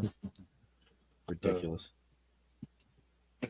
But I do like something that was in that article. I do like the band's outlook on it. They don't want to hear their fans complain about the ticket Right. prices being too high. Right.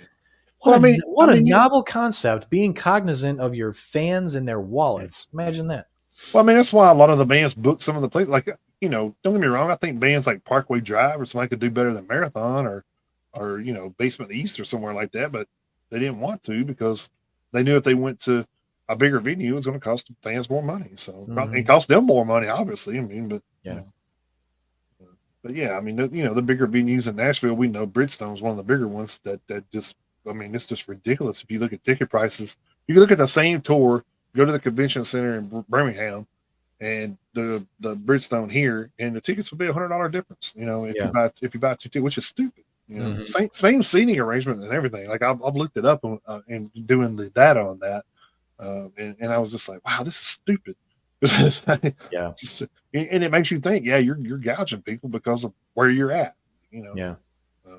I would almost in that situation, like if there's a concert in Huntsville or Birmingham or a concert in Nashville, Nashville's 40 minutes away. I would almost rather drive and save the money. Sometimes I would actually almost rather do that. Well, yeah, It's kind of messed up when you you're got to. gonna you're gonna you're gonna use what, 10-15 bucks more gas and then save $30 a ticket. I mean, that's Yeah, and that's that's that's a no brainer. that's messed up. Yeah, it's messed up in that situation where you still end up coming out ahead financially. Right. I'm Yeah. t- I look. I like Nashville. It's a cool city. Yeah, At the same time, I think it's getting a little bit too big for its britches. it is. I It think is. Nashville is getting I think Nashville is getting to the point where it's up its own ass. Yeah. Well, it's going to get to the point where you're going to have the same situation that's going on in all these other big cities where people are moving here from there. What's going to get too big here that they're going to move here to somewhere else. So, I mean, Yeah, a lot of people's going to get, it's almost like a migrating thing. it is. People migrate here, and then you're going to push a lot of the people that's been here forever. They're like, fuck Yeah, this, I'm getting out of here. And then they go to, it's already happening. That's yeah, already happening. a lot of the people in Tennessee are moving, Yeah. I say we all just move out to California and turn it red, and that way we just won't have to worry about it. You don't have to worry about crying about election no more. Man, I don't know. It sounds like Well, here. yeah. Is it getting crowded out there, Amy? There's a lot of people out there. Of course, I don't know. I don't know what it's like on the island where she lives because when we went out there, we were on Oahu, and she doesn't live on that island. Okay. But Honolulu is the state capital, and it's Right. the most populated city, and that doesn't even count the people who are there just to see the place. You're talking about the population of people who live there. That's a I can't remember what the number is, but it's a 6-figure population. And you People are leaving because they can't afford to live there. Yeah. well, yeah, that doesn't surprise me. But so going to Honolulu, people who are living there, and then you got people, of course, we were there, we were sightseeing and everything. So I guess you you could call us part of the problem, I guess. But I mean, Well, no, you're not moving there. You're not part of the problem. well, that's true. But I mean, we were there for 8 days. So I mean, we rented a house. We had a good time. But yeah, so it's like Honolulu is crowded. But thankfully we were staying in Kailua, which is, kind of like around the corner from Honolulu. But I mean, it is a beautiful place. But yeah, I don't know what the situation's like on the island where Amy lives. But I don't doubt that she's right. I don't doubt it, and I don't doubt it at all. Yeah, it's great. But I mean, you get in the bigger cities, and of course, the ticket sales are going to be different than some of the smaller, venues around. But foreigners need to stop buying land and hotel. Well, I think that's the biggest thing. Is one of the big things that people talked about with the TikTok ordeal. That we need to stop that from China doing stuff or whatever. And I'm just like, you do know China's buying land this year, right? It's like, Yeah. oh man. Yeah, it's like you can't make up the stupidity that comes out of some of these people's mouths. You just can't. Yeah. It's just like so fucking like. Do y'all not have any common sense or even listen to what you're fucking saying? Like really? Yeah, we could. I mean, we could talk about that topic at length, but it would turn into it would turn into a completely different show. But yeah, we don't want to do that. Yeah, but yeah, no, but yeah, now that Lahaina is gone, those people have no place to live. Yeah, that fire in Lahaina was insane. And it's gonna take a long time. It's gonna take a long time for that area to recoup, if it does at all. Yeah. If it does at all, it's gonna take a long damn time. Let's hope it does. But I don't know, man. Well, those people need help though. They got screwed over big time.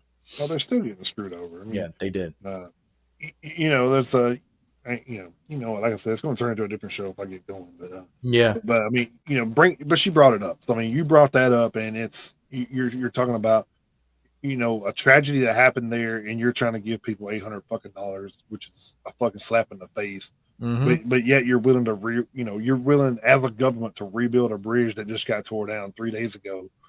Uh, because you know it's closer to you, I guess. I don't know what the reasoning was with that, but he's like, oh no, the federal was going to cover it. The city don't have to worry about it. I'm like, what the fuck? Are you serious? Like, there's people in Ohio suffering still from shit that's went on that you didn't do anything about. There's people in Mm-hmm. Hawaii that's suffering from shit you didn't do anything about. Yeah, Like, that whole that what the entire fuck, man? that entire city burned down. Yeah, but The you didn't. whole city burned down. But you're not doing it like this. This is my whole point. Like, man, you know, in my eyes, you do things to take care. Just like, no disrespect to you, but if you're my neighbor and it's at the end times and I only got a box of crackers, well, my family's eating first.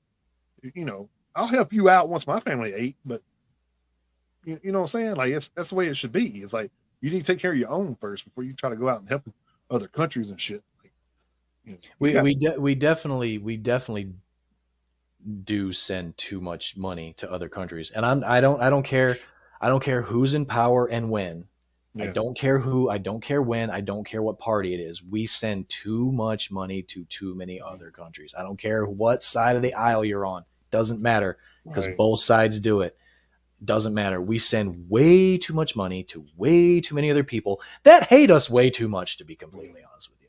Yeah, Amy, I do blame them though. That's the thing, is because they could have gave the money that they gave to another country and gave it to everybody over there, and they could be rebuilding our houses right now.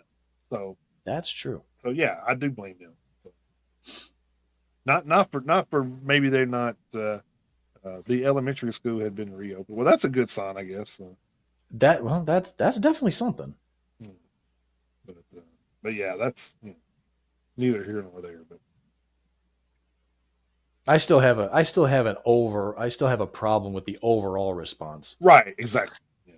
That's what I'm saying. It's like Thankfully, there is some forward progress being made, but I do we have an could issue with the yeah we can overall we can response. we can go back to a little incident that happened in 2010, where the country bailed banks out instead of giving each American 100 grand that could have paid off their loans and shit with.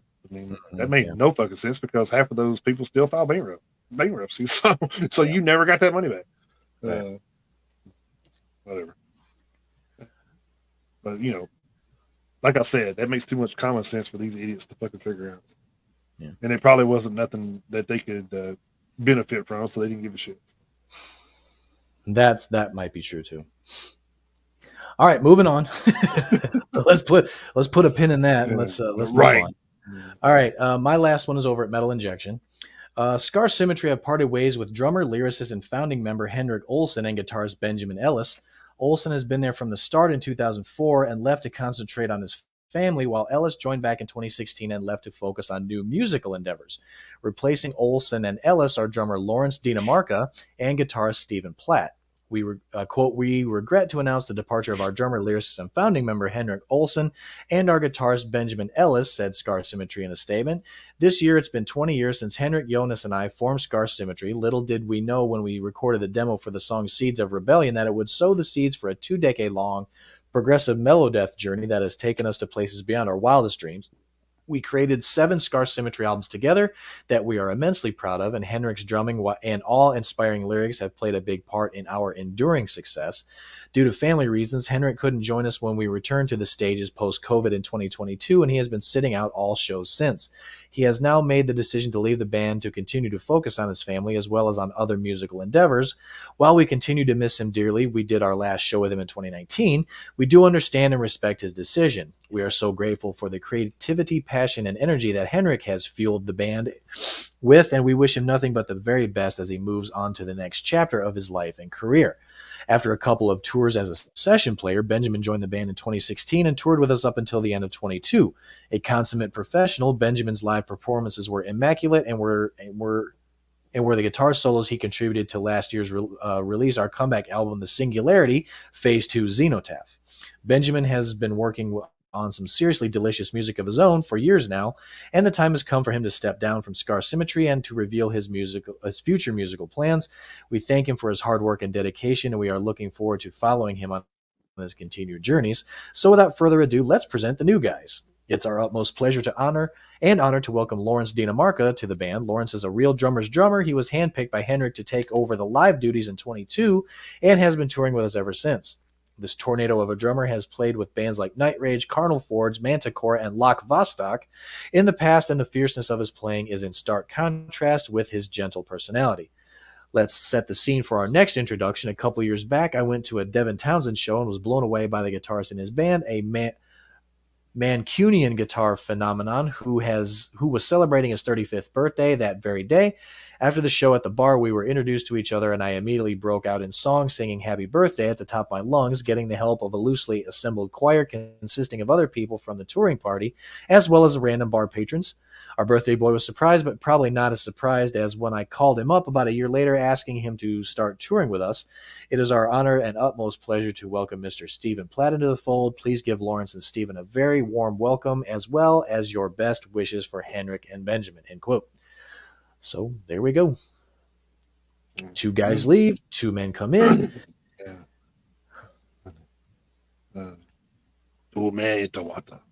That's right. So there you go.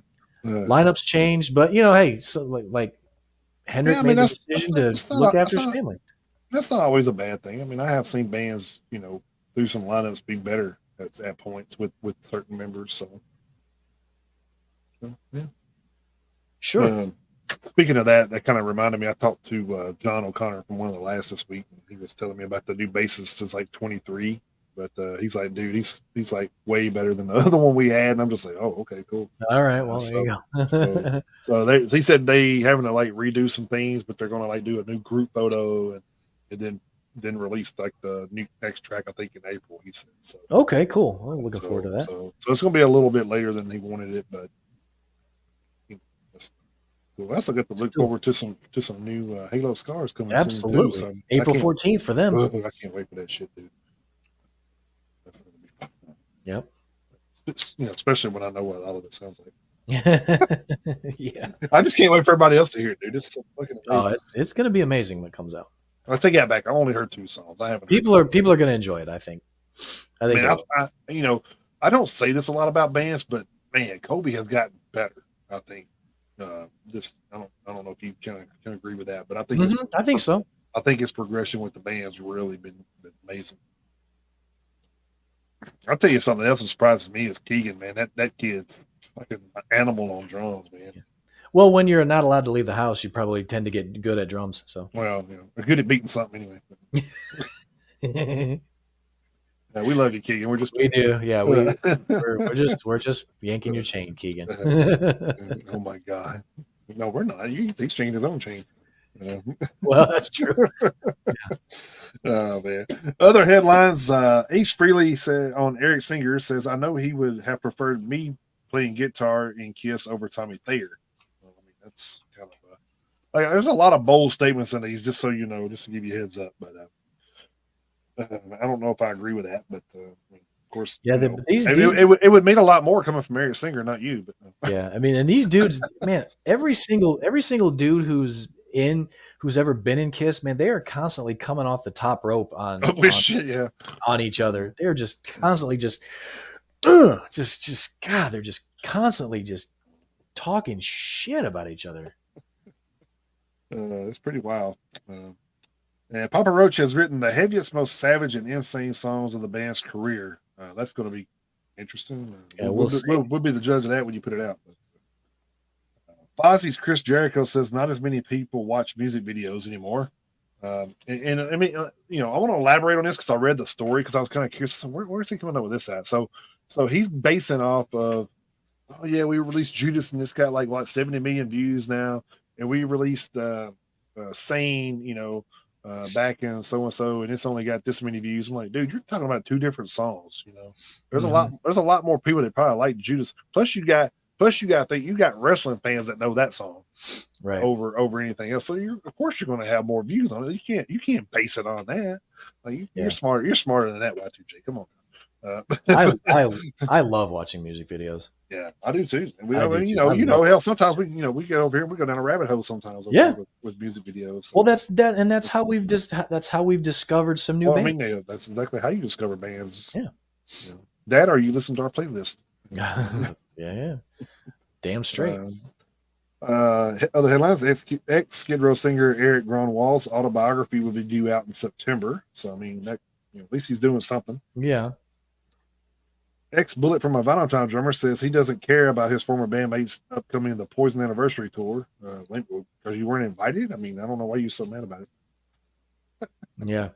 Uh, like I said, there's a lot of people full of themselves in these stories this week. So this one I know is going to spark some interest. There's been some people salty.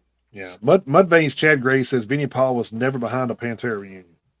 So, I mean, you would think he would know he was in the band with him. So, I mean, Yeah, he was in Hell Yeah with Vinnie. So, I mean, you know, too, if Vinnie was alive, we wouldn't even be talking about that anyway. So, we still be talking. We'd probably be talking about the new Hell Yeah album coming out. Yeah, and Chad might be right. He might be right, but at the same time, we talked about it before. Phil and Rex, they were in the band.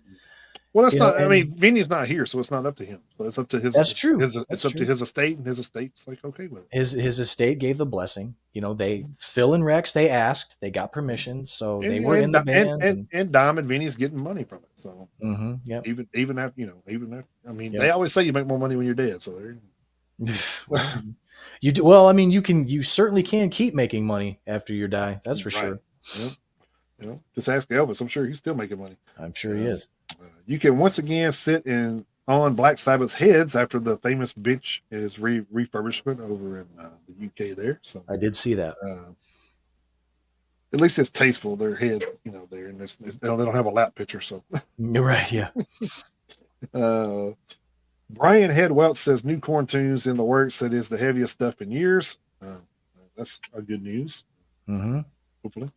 Robert Trujillo would love to resurrect his old band Mass Mental. Hey, now, you already got one project going. Don't piss James off now. James and Lars have you replaced, man. Right. 7-Eleven makes actual hot dog flavored water. I saw that. Lip are not involved. I would hope not. Who the fuck wants to buy hot dog flavored water? I don't know, man. That's some nasty shit. Not me. People are. I guarantee it's for these damn people that are on these channels that taste shit all the time. They'll buy it and try it on live and shit. Yeah, and make stupid amounts of money. Right. Make more money than I do reporting on it. Right. Yeah. Oh yeah. By a lot. Australian Prague Eurovision stars Voyager have announced the cancellation of all their 2024 live shows as singer Danny Estrin continues to undergo treatment for cancer. So I'll hope all the best for them, and he can get well and he can get back on the road. So yes, I know it's. I know any band that's having to cancel stuff, it's a headache. More than 130 people, or actually 140 people, have been killed. Another 140 wounded at the Moscow show. That was an update as of yesterday, I think. So you're looking at almost as many dead as there are wounded now. So yeah. Foo Fighters drummer Josh Freese confirms return to A Perfect Circle after 13 years. So anybody fans of those guys, they'd be happy about that. I don't know. Bruce Dickinson on his 12-episode comic book, The Mandrake Project. This is my life for the next 3 years when I'm not singing. So he's already, like I said, Bruce Dickinson does not stop, dude. Like he's just like, I want to do this shit in between singing. Like, Jesus Christ, dude. Like, take a break. I guess he's probably afraid to sit still. He probably be on the downward spiral if he ever sits still. So probably, yeah. He's going a mile a minute all the time. Vince Sevenfold's M Shadows says Spotify has a great system for the user, but not necessarily for the artist. I think everybody can agree with that. So, Chevelle has recorded 10 songs for their new studio album, so that's probably going to be out sometime this year, I would imagine. And they've signed a new contract. Oh, so did they? Yeah. So hopefully they'll make some money this time. Yeah, right. Get paid this time. Yeah. Lordy graces the cover of fashion magazine Vogue Scandinavia. So that's cool. See Lordy doing that shit. Yeah. Hard rock hallelujah. Yeah, there you go. Uh, Down has written 7 new songs. We're supposed to get together again in April to put the final touches on the rest. So, Nice. the Downs on their way up to release. So I'm sure that's going to be out for the end of the year too. I don't have no doubt. Probably. I would say probably late October, November. I could see it. Judas Priest Ian Hill said the time to think about retiring is when your performances start to dip. So, which that probably ain't going to happen anytime soon for Priest, Probably not. according to Rob Halford. He says, I don't ever foresee Judas Priest quitting. So, he's 70, 72. yeah, so 72. he's still adamant about going out there. So, hey, Yeah, and Richie Faulkner, of course he had the little health scare, but I mean he's in his 50s, so I mean yeah. he's got plenty of time left. Yeah. Jolynn Turner said Yngwie Malmsteen is his own worst enemy. I think we probably agree with that. I'd say yes. Cannibal Corpse drummer Paul Mazurkowitz. There you go. Thank you. I knew you knew it because it's a hockey name. Yeah, true. To make his stand-up comedy debut this weekend at the Commodore in Ybor City. I don't know how they said it. Ybor? Ybor? I think it's Ybor. Is it Ybor? Okay. I think it's Ybor. I'm not 100% sure, but anyway, whoever's in whatever city that is in Florida, people down there would know, I guess. Yeah. But that'd be interesting, telling road stories, I guess. I don't know. Kind of I don't know. Interesting concept there. And what's the deal with these claw machines? Man. 2 corpses walking a bar. Yeah. Anyway, that was all of the headlines that I had. So. All right. I don't know.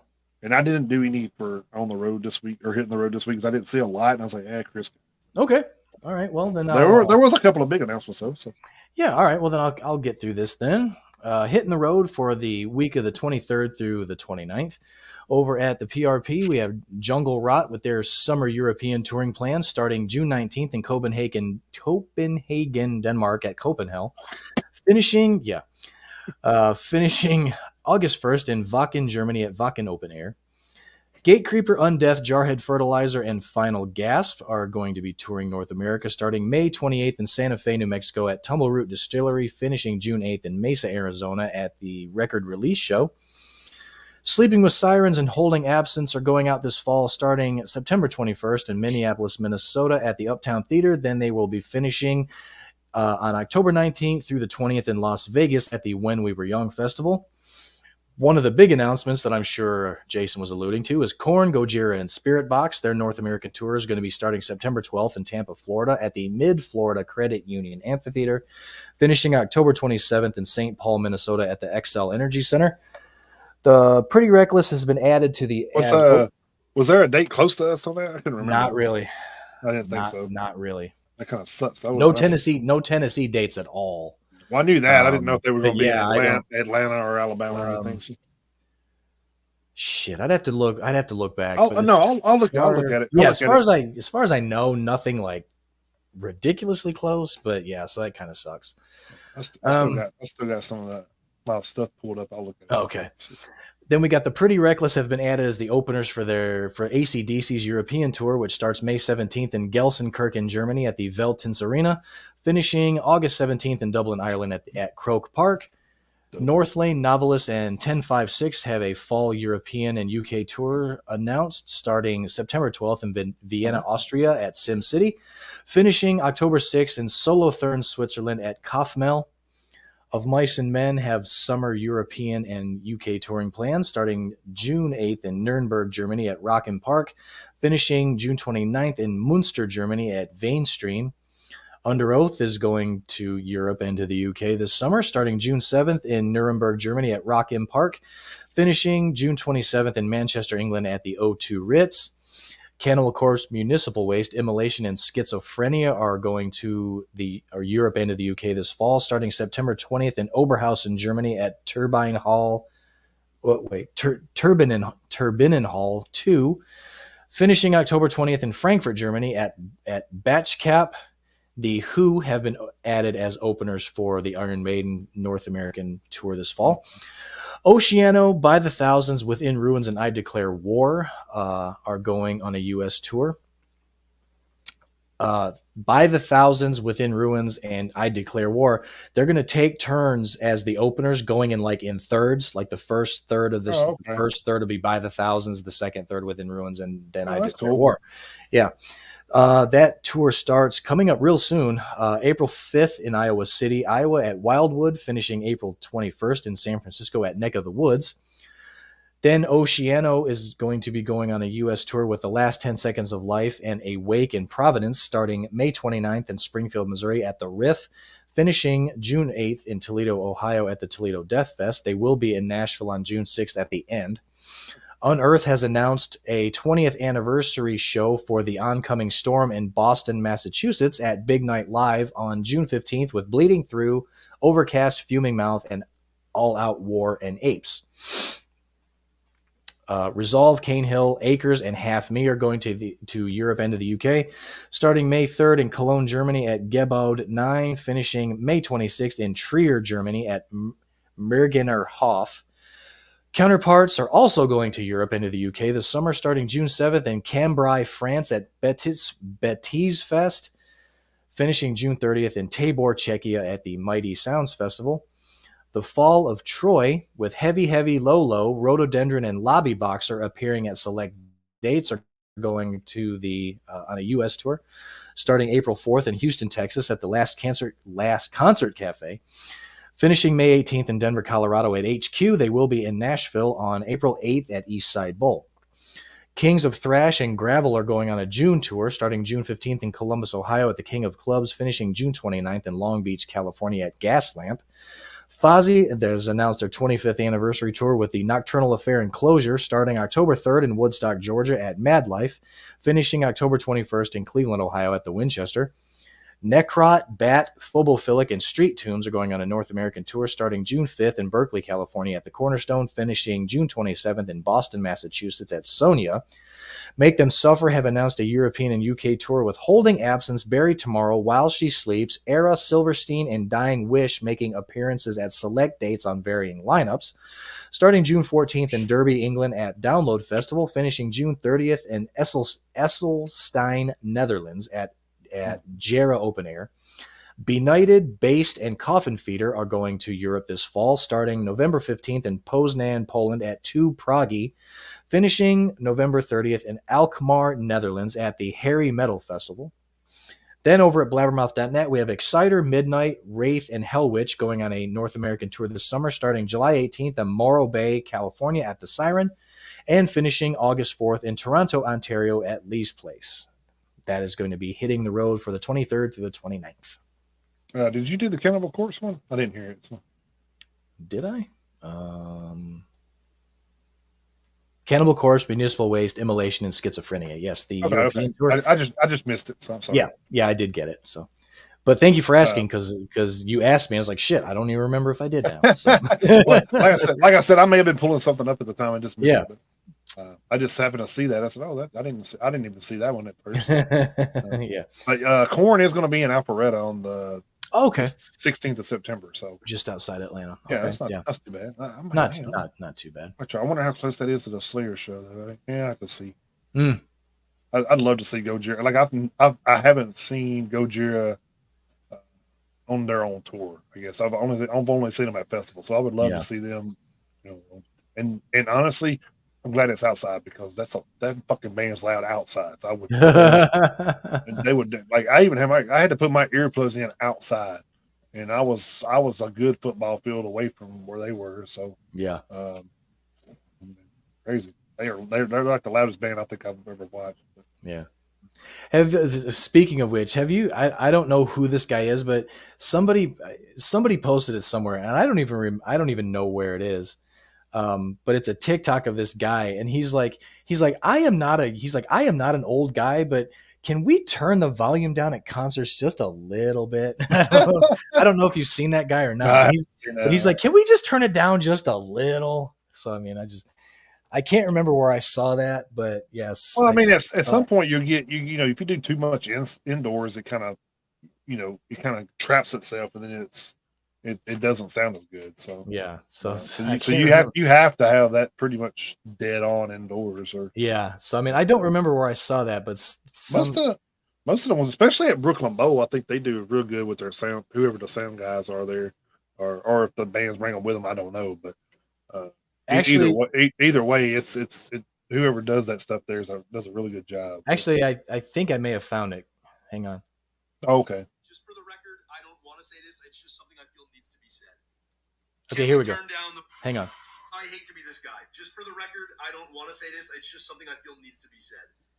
Can we turn down the volume at concerts like a touch? Oh, call me a curmudgeon. You know what I mean? Like, call me a grumpy old man. But I swear to God, the last couple years, concerts have gotten too loud. Way too loud. You can't even really make out what's going on with the music. Am I crazy for saying that? Do you know what I mean? And trust me, I want to have reckless abandon fun as much as the next mid-20-something-year-old trying to hold on to whatever shred of youth we have left in our ever-aging bones as we creep towards our inevitable demise. Certainly, I'd love to live a life just complete disregard for the health of my future self, okay? But also, the last couple concerts I've been to, they've been so loud I was confronted with my own mortality. And that's like, that's a little too loud, right? Like all of that, just is it too much to ask for a skosh, a notch or two? I hate to be this guy. Record, I don't want to say this. It's just something. One of my coworkers actually sent that to me. Once I brought it up and started talking, I was like, I think I remember who sent that to me. But I mean, wow. So. And I was looking at the Fozzy show on Metal Injection, and like, are they like are they like kayfabing something or not or like not kayfabing something here? They said the band led by vocalist and former professional wrestler Chris Jericho. I'm like, wait, former? I don't know. As far as I know, he's still on. He was. I just seen he did a spot on there the other night. Yeah, so as far as I was gonna say, as far as I knew, he was still on. I think he just put that hook kid over not long ago. So that's right. He did a week or two. Yeah, he did. Yeah, he did. I remember seeing something about that on TikTok about how he put him over. Which is horrible. Whatever. I'm not the. I mean, that's neither here nor there. Yeah, but I mean, wrestling has gotten ridiculous because of, hey, this is my kid, put him in the ring. But man, that don't make him good just because it's your fucking kid. Like, right. Yeah. That shit just kills me worse than anything. Like, oh, this is my kid, he gets to work. Like, I mean, that ain't how it works. Yeah, but like, can he? Is he any good? I mean, they do that all the time. Just having a name, doesn't mean you have talent. Right. So WWE does work with the talent. That's why they have NXT. I mean, they work with the talent, get them ready for the big, they do those little shows with, probably 500 people there or some shit. It's not the big crowd. They do those TV tapings and stuff like that. Of course, they do live shows. Don't get me wrong, in front of thousands of people, but they get them ready for that by putting them in front of 500 or 1,000 people. Getting them ready for the bigger shows. I don't know if you get that in AEW. I think you just say, "Oh, that's your kid. Yeah, let's sign him." And Tony Khan's I'm not going to go there. Yeah, he don't deserve my time. But anyway, it's almost like watching the whole like WCW thing all over again. It's like, dude, did you not watch TV in the 90s? Right. Yeah. I wear earplugs to the movie theater. Well, I mean, if you have tinnitus, then I mean, of course you're gonna, you got to take care of it because I mean, that shit don't come back. I mean, it's like, hey, once it's gone, it's gone. It's I've been wearing earplugs to concerts for years, and don't get me wrong, I didn't always. Right, I didn't either. Like when I was like that Pantera concert I went to that I was talking about at the beginning of the show. My concert going. When it started, I was stupid, but trust me, I got smart real quick. And you when it comes, you come home with that ringing enough times, you're just like, oh man, I got to do some shit. Yeah, so I mean, I learned pretty quick that you got to protect it. So I've been wearing earplugs to concerts for a long time. I wear earplugs when I protect my ears when I'm mowing the lawn, and even when I go to bars with Angela, which isn't very often because it's not really my scene. Right. If there's music there, especially if there's live music, I'm bringing earplugs with me. If there's live, I'm bringing earplugs with me. I will protect my ears. I don't give a damn. Be like watching I don't care. Be like watching Four Barrel Funeral in that little venue we saw. And I wore earplugs to that. I did. I wore earplugs to that. I actually forgot mine. I did. So mad. I did. I wore earplugs to that. I don't because I gave a shit about how I don't give a shit how it looks. I stopped giving a shit about how it looks. Me putting in Oh, who earplugs cares? years and years and years ago. I don't give a shit because I can still Oh, go to that's hard. concerts. Yeah, I can still go. Amy says she hears cicadas all the time. Oh Oh my god, God. that would be horrible. Yeah. So You know how no. to? Yeah, I wait for somebody to come up and say, "Man, we're just pussy ass wearing those damn earplugs." I want you to go. People like, "What'd you Right. say?" Yeah. Exactly, motherfucker. Yeah. And of course, but the funny thing is like, I put my earplugs in and like during a show, I look around. I'm like, Oh, plugs, there's plugs, a lot of plugs, people wearing, plugs, yeah. plugs. I mean, people are, Yeah, they're good enough. it's They not, they want to be able to be 70 and still go to yeah, it's shows at not, some point. You know what I mean? it's not a threat to your masculinity or No, anything to wear hearing protection. The people on stage are wearing it. If right? it's good enough for them, it's good enough for you. So I do. I take earplug if I think it's going to be loud at all. I will snag a pair of like those roll up foam. I'll just stick them in there. Yeah, I got my eargasms. I think Yeah. I'm pretty much over There what we're is doing. no shame in wearing earplugs somewhere where it's going to be super loud. That way you don't damage your hearing for the long term. Anyone who tells you otherwise is just an idiot. Just some macho jackass Again, who probably can't hear. common sense. Yeah, who probably can't hear. So I mean, Soapbox number 3 in the books. yeah, I mean, whew. Oh man, we've been all the damn place. Yeah. Oh man. Mine are bright pink. Well, there you go. Yeah. People can definitely know that you're protecting your hearing. Who cares? Who cares what color they are? They work, right? That's all that matters. That's right. Doesn't matter how they look as long as they work.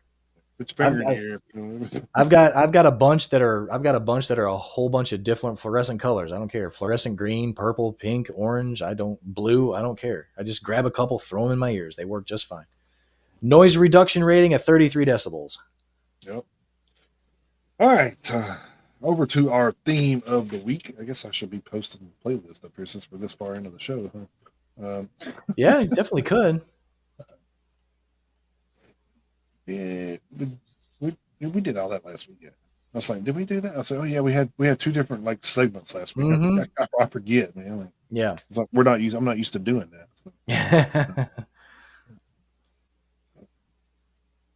So this playlist up quick. Yeah, we did up having like a little bit of a truncated schedule after the interview last week. So yeah, we did. And that actually did work out great for my editing, man. I was able to edit that thing like that little 5-second pause we put in there. I bet it did. That was nice. I bet it did. I was editing that thing. I'm like, dude, I'm done. This is awesome. I was like, yeah, I know. I don't know why I never thought about that before, but yeah, now we definitely know. Just take a 5, 4, 3, 2, 1, and so yeah. All right, there is the playlist for this week. That is the new music playlist, so check that out. I'll be probably updating the radio station with those songs this week. We'll get into that advertisement later. Mm-hmm. Our theme of the week this week was left to right. I took the left side, and speaking, get political there. Yeah, no, this has nothing to do with politics at all. Yeah. No, I'm just saying that's kind of convenient that we were kind of like dove off into that, and then that was the actual theme of the week this week. Yeah. Oh man. Our segues do not happen on purpose a lot of times, just so you know. Right. We're not. I mean, we're not that organized. I got the left. We're not that organized.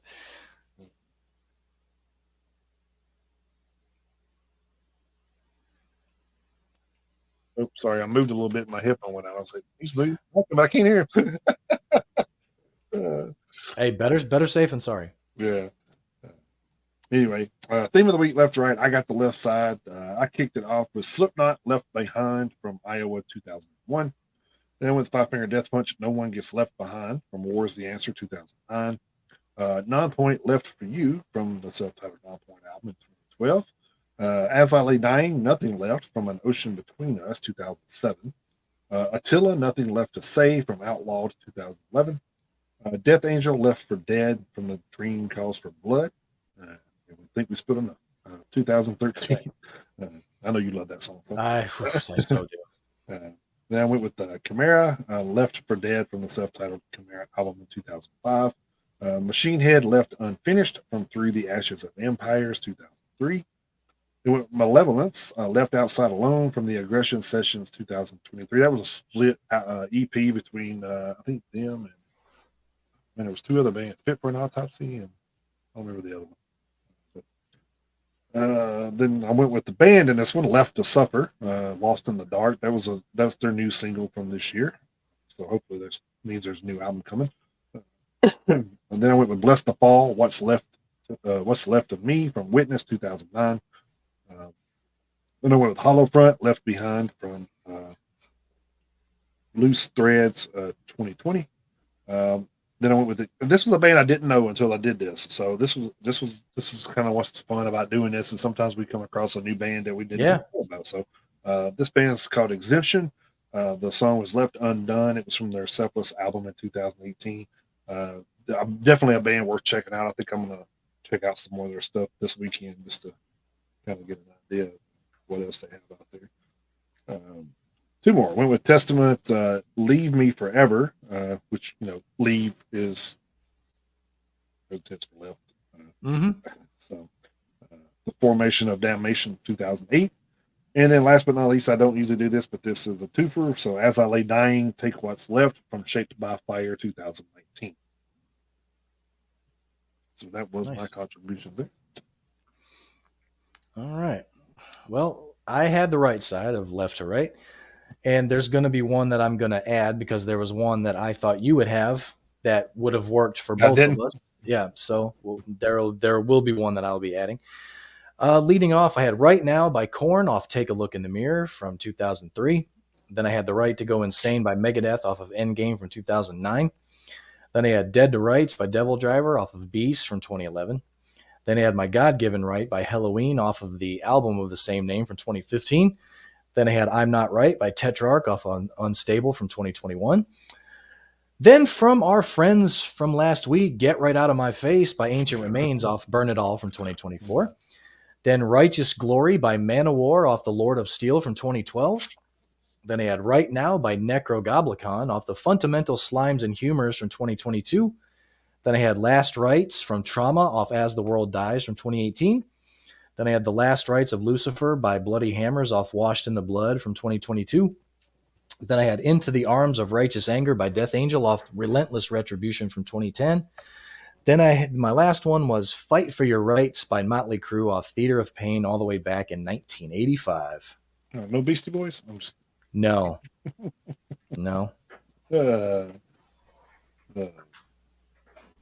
So yeah, that's the theme of the week. I've already sent the playlist to Jason because I actually built my part before the show, so nice. I already sent it to him. So we'll get that posted relatively quickly. I would think, but yeah, but at least by tomorrow. So. But then the one song, let's see, I have to look it up. There's a song by Armored Saint that I thought that you would have taken because, hold on a second. I have to look it up. Left hook from right field. Yeah. So, I figured that would have been one that you would have, so I was like, I'm going to hold off and I'll add it if, so I'm actually going to add it to the playlist. Where did it go? I just had it. Well, anyway, I'm going to add it. So yeah, I thought that would be one that you would have gone with. Cause like I say, left hook out of right field, it would have worked for either one of us. So yeah. So I held off, but then you didn't have it. So I will actually add it now. So there we go. All right, cool. All right. And I guess that will push us right into our album reviews this week. So. Yes. So, and by the way, if Ancient Remains are getting anything, they're getting stuff off of us because I actually put that same song on the playlist for the weekend playlist this week. So, man, crazy. It's a goodie. I don't care if it's only 15 minutes long. It's a hell of an EP. I don't care. Yeah, it's definitely up there this year. So. Album review time. This went with a band called Chasing Titans. Their album Infinite Paradox. Chasing Titans is an alternative metalcore band hailing from Auckland, New Zealand. Formed in 2018, it's a three-piece group made of Adrian Govender on guitar and vocals, Sylvester Perizakova, bassist and vocals, and then Torrance Cam on drums and backing vocals. So I'm guessing the guitarists there do a lot of the swapping the vocals there because it's like I said, it's kind of a back and forth there. So this is the band's debut full-length album, 10 songs, 29 minutes, 47 seconds. So it's a really, really quick listen. This is a much, I was like this, the whole time I was listening to it, this is what I thought. I thought this is a much heavier version of Linkin Park. Okay. Is, all right. Yeah, which is pretty fucking awesome if you ask me, because like there's a lot of bands that you can compare to Linkin Park, but as far as like saying that they're exactly or anywhere in the realms of Linkin Park, it could be an argument made maybe from Ashes to New and Afterlife, some bands like that, but I think this band probably are more around the earlier Linkin Park stuff. Okay. Even to a little heavier extent, I think so. Nice. Which is kind of cool. It's anyway. It's the vocal transitions on this one were nicely done. Like I said, being kind of like you get the little rappy type vocals like Linkin Park had, and then you get the screaming type vocals. Not a lot of cleans on this one, other than the rap side of it. And like I said, it was still. I think it was still kind of. I don't know. It was to me. It was just heavier. Like I like Linkin Park. Don't get me wrong. Their early stuff. Early stuff. Yeah, before they considered a sellout or whatever. But they definitely went commercial towards the end there. Right. Transformers done that, I think. Yeah, it did. They ruined the band. Transformers ruined the fucking band. I think an argument could be made. Yeah. Being as they all sing and played their desired instruments, the compositions were spot on as well, which is kind of, playing an instrument and singing is difficult. But when all three band members are doing it, man, you got to have some fucking timing for that. I think that's just unreal. There were a couple of preludes on here. I think one was 44 seconds. The other one was like a minute and 46. I think the 44-second one I could have done without, just in my opinion. Don't get me wrong. The other one, the minute and 46, kind of fit in with the following song, so it was kind of like I said, it was an actual prelude, I guess. And there was vocals to that one, and there wasn't really much vocals to the 44 seconds. So, but yeah, I think without that, you only get 8 full songs, so it's kind of like I got you. Yeah, I got you. You got 8 songs, and it's 26 minutes or whatever. I mean, you're almost borderline an EP at that point. So that's true. But anyway, I still like overall like this album. I'm going to give it 4 horns, man. It was pretty damn good, I thought. So nice. All right, my album review this week comes to us by way of Germany. I had Ivory Tower and their new album Heavy Rain.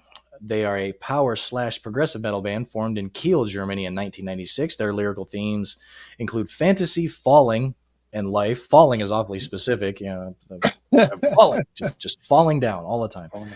Yeah, they're a 5-piece consisting of Thorsten Thrunke on drums and Sven Bogie on guitars. They are the only 2 original members.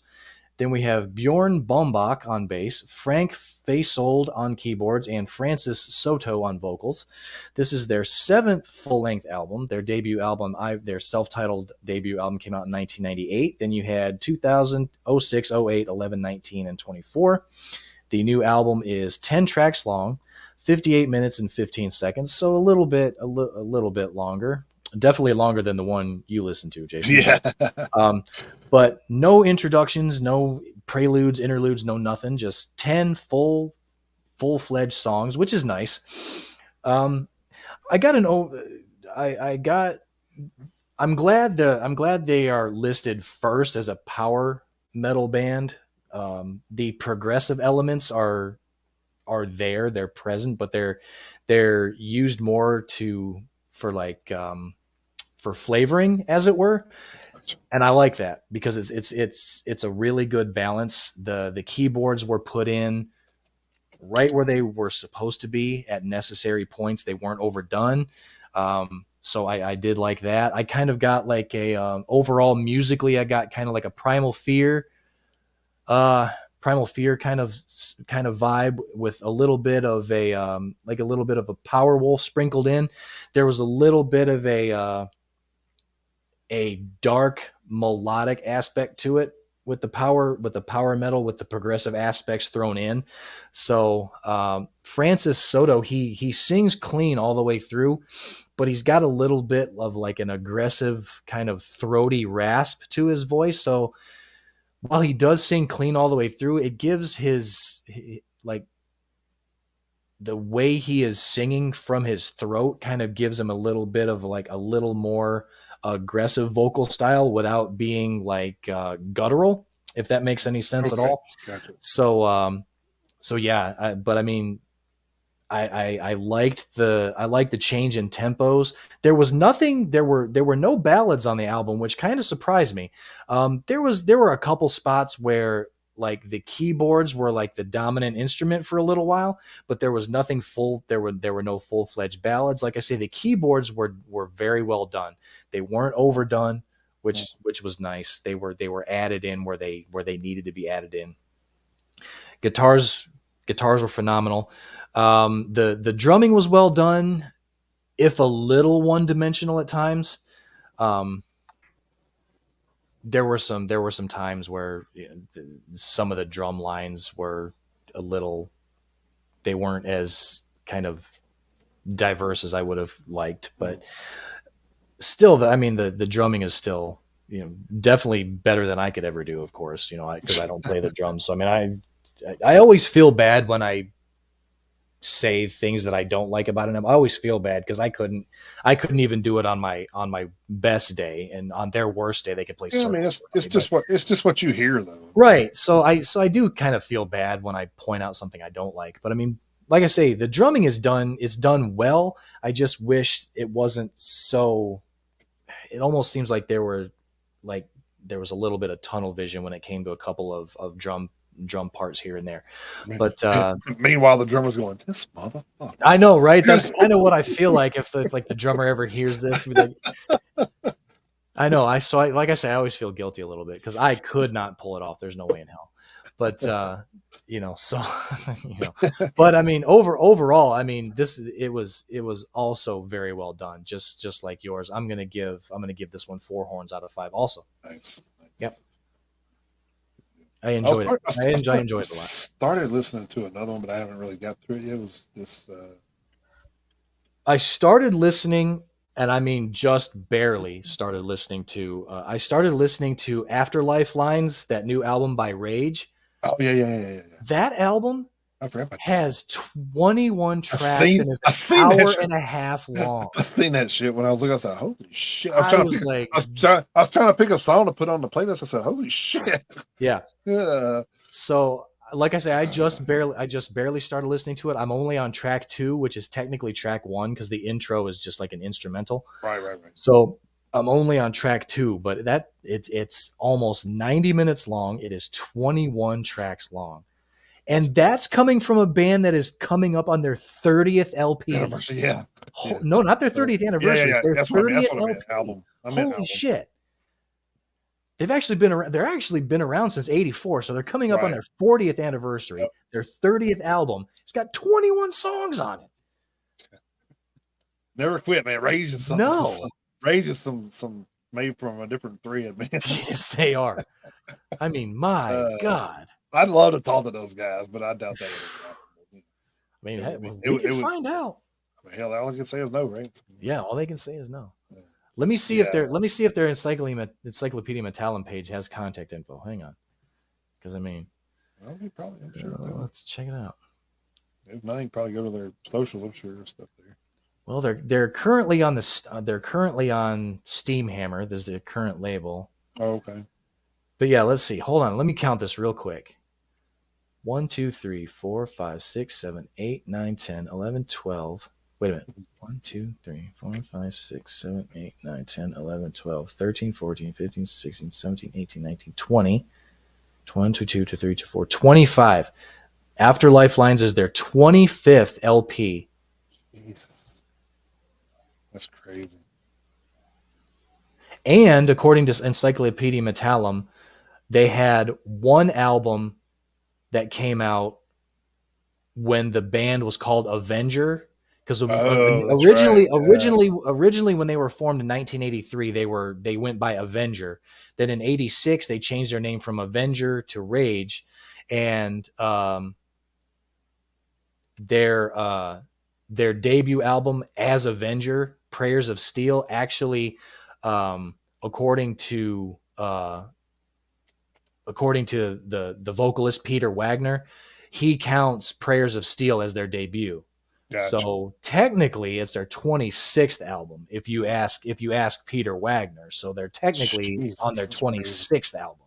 That's crazy. So yeah, That's that's unreal. that's nuts. and I then to have mean, that many songs on it. yeah. I mean, Because I Megadeth would probably be close to them, but not nearly. I think they only well 18 maybe or something. 18, I think. Yeah, Because I mean, hell, I remember in 2021 when Resurrection Day came out. Resurrection Day had 12 tracks on it, and I'm like, the hell, that's not even a short album either. But then right. to come out with 21. 21 songs, that's That's their insane. 21 gun salute, man. Pretty much. 21 track salute. I guess. Mm-hmm. Yeah, I started listening to this Absence band. That's their self-titled album, but I think this is like their sixth album. I think if I read that Okay. right. All right. So, but I started listening. It's not bad so far. Okay. Absence. Okay, let me check it Yeah, out. the Absence. Oh, The Absence. Okay. Yeah. All right, I got you. Let me check it out. So they're let's see. But yeah, I'm gonna finish. I'm gonna at I'm some trying, point. I'm gonna finish that new Rage. trying to check their bio. I think there was something about it. Yeah. As I Lay Dying rise together on their seventh full length and debut of Nuclear Blast, the aptly titled "Shake by Fire." There you go, quintet. Why is it showing me fucking? Why is it showing me that? Oh, because I'm looking at something else. Jeez, I was like, what the fuck? Why is I Lay Dying on this shit? Oh, God damn it. Hold on, let me look. Oh, I know. I was trying to see where these guys were from. Oh, okay. All right, I got you. Let's see. They were in 05. Let's see. They debuted with Metal Blades. I mean, not bad debuting with shit. No, Metal Blade? Absolutely not. Yeah. They're actually from Chicago. So Oh, nice. Okay. they got about 10K followers though. So I mean, they're not a It's not too shabby. not too shabby. Yeah. Then our Ashes Rain fellows just hit that. So Mm-hmm. there you go, man. All right, so we're next week we are going to be into April, so we're fully immersed in spring now. So April 5th is coming Friday, leading off over at heavymusichq.com. We start off with Acid Mammoth with Supersonic Megafauna Collision, Albert Jupiter with Puis Vient la Nuit. I don't know. You got Yeah, you don't say. No, I don't. I don't say at all.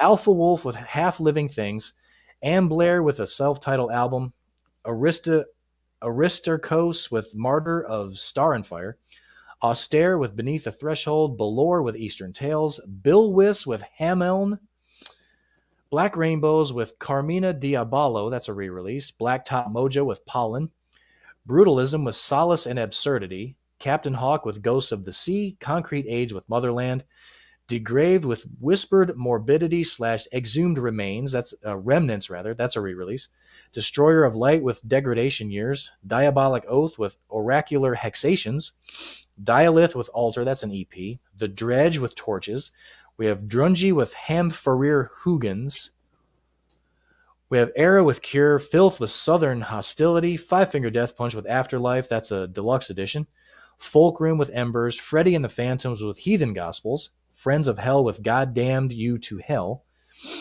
Funeral Leech with the Illusions of Time. We have Furs with Ka Entrance. Greyhawk with Thunderheart.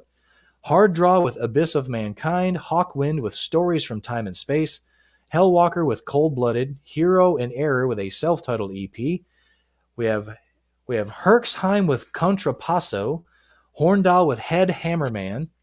Hour of Penance with Devotion. Ingested with The Tide of Death and Fractured Dreams. Iron Jin with Live at Roadburn. Iron Monkey with Spleen and Goad. We have Ischemic with Condemned to the Breaking Wheel. We have Ayatoya with I Am the Fire. That's an EP. Izzy and the Black Ayatoya of Rock and Roya. Izzy and the Black Trees with Go On, Test the System. That's an EP. Jason Blake with Candles Burn. That's an EP. Just One Fix with Submit or Death. That's an EP. Cobra Page with Like No Other. And that's Cobra Page from Cobra and the Lotus. Oh, okay. Yeah. Korpiklani with Ranka Rumpu. Kosuke Hashida with Justifiable Homicide. We have Kvadrat with The Horrible Dissonance of Oblivion. Locrian with End Terrain. Lost Zone with Ordinary Misery. Lurcher with Breathe. That's an EP. We have Manase with Tunneling to Paradiso. Mario Rossi Band with Smoke Burst. The Neptune Power Federation with Goodnight My Children. We have Nitritano with Cecita. Noel Husser with Beyond. That's an EP. Once Upon the End with Archive 200. That's an EP. We have Onfot with a Old Fought. Onfot with Old Fought. Okay, that's an EP. We have what'd you call me? I don't know. Old fuck? An old fuck. I don't know.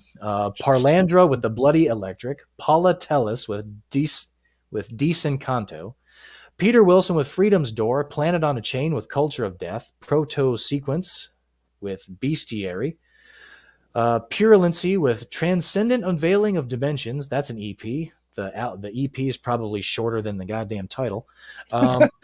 We have Rageful and Root and Skull with Misery and Disgorged Exsanguination. That is a split album. Red Sun with From Sunset to Dawn. The Rottening with Seeds of Death. That's an EP. Shred Rogers with The Circle. Suicide Season with Life, but in reverse. We have Simakia with Project 11. Temperance with Hermitage Daruma's Eyes Part 2 Orchestral Edition. Temple of the Fuzz Witch with Apotheosis. Apotheosis? I don't know. Yeah. Venomous Echoes with Split Formations and Infinite Mania. White Dog with Double Dog Dare. Witch Vomit with Funeral Sanctum. And Rectum with Bovine Mockeries of Human Posturing. So Wrecked him, nearly killed him. Damn near killed him. That's right. So that's the list for April 5th. And just a reminder, we won't be here next week because I have surgery the day before. So it would be kind of hard for me to do anything with a packed nose. But yeah, he's having surgery on his face, but unfortunately, he's not going to look any different after he's done. So right. So yeah, we're gonna be taking the week off next week for him to recoup. So we will be back on April 12th or 13th, depending on whether or not we secure an interview between now and then. So hopefully, yeah, we'll see. Like I got to do my surgery one week, and then the following Thursday I get everything took out and re-examined. So hopefully everything good to go by that next week. So I don't really want to take 2 weeks off. Right. That's a little bit of more of a hiatus than I want to do. So yeah, he would rather not be like, this is Jason the Corvette Metalhead and this is Metalheads Unite. So I definitely don't blame him. I wouldn't want to do that either. I might have to change my title once this is over or something. They like change everything. Like, damn, you don't talk out of his nose anymore. Like, that'd be funny as hell if you have this surgery and you don't have your accent anymore. That would actually work in my favor, honestly. I'd be like, what the hell happened to Jason? No, that would actually work in my favor, especially with acting jobs. Yeah. I don't. It's hard to mask that when you're trying to do a audition somewhere. So. Yeah, he'll have the surgery and end up sounding like me. Then we're just going to be called the damn. We're just going to change our names to the damn Yankees or something. Yeah. Hopefully Ted Nugent won't sue us. Yeah. He probably would. He seems like the type. I just write him. I say, but I'm conservative. And he'll be all right. That's true. Anyway, that's anyway. hopefully you guys that stopped and enjoyed the show. Thanks, Dana, as always, and Amy, as Dana always. and Yeah, the two that are usually here every week. Yep, they are our regulars. And then we That's all right. appreciate all of you that watched on Facebook and Twitch and Twitter tonight. Appreciate that. If you would like, just another reminder that our interview from last week with Ancient Remains is up on Spotify. If you want to check that out, just look for our little logo there and see all of our interviews there. So it's a rather short one, so it's not too. It was only what 90 minutes. We got 90 minutes out of it. Yeah. So just I gotta show you this. Like I wasn't going to, but then I was like, you know what? After we said that, I got to now. So all right. So this is. I don't even know what this is, so I'm going to be interested to see this. So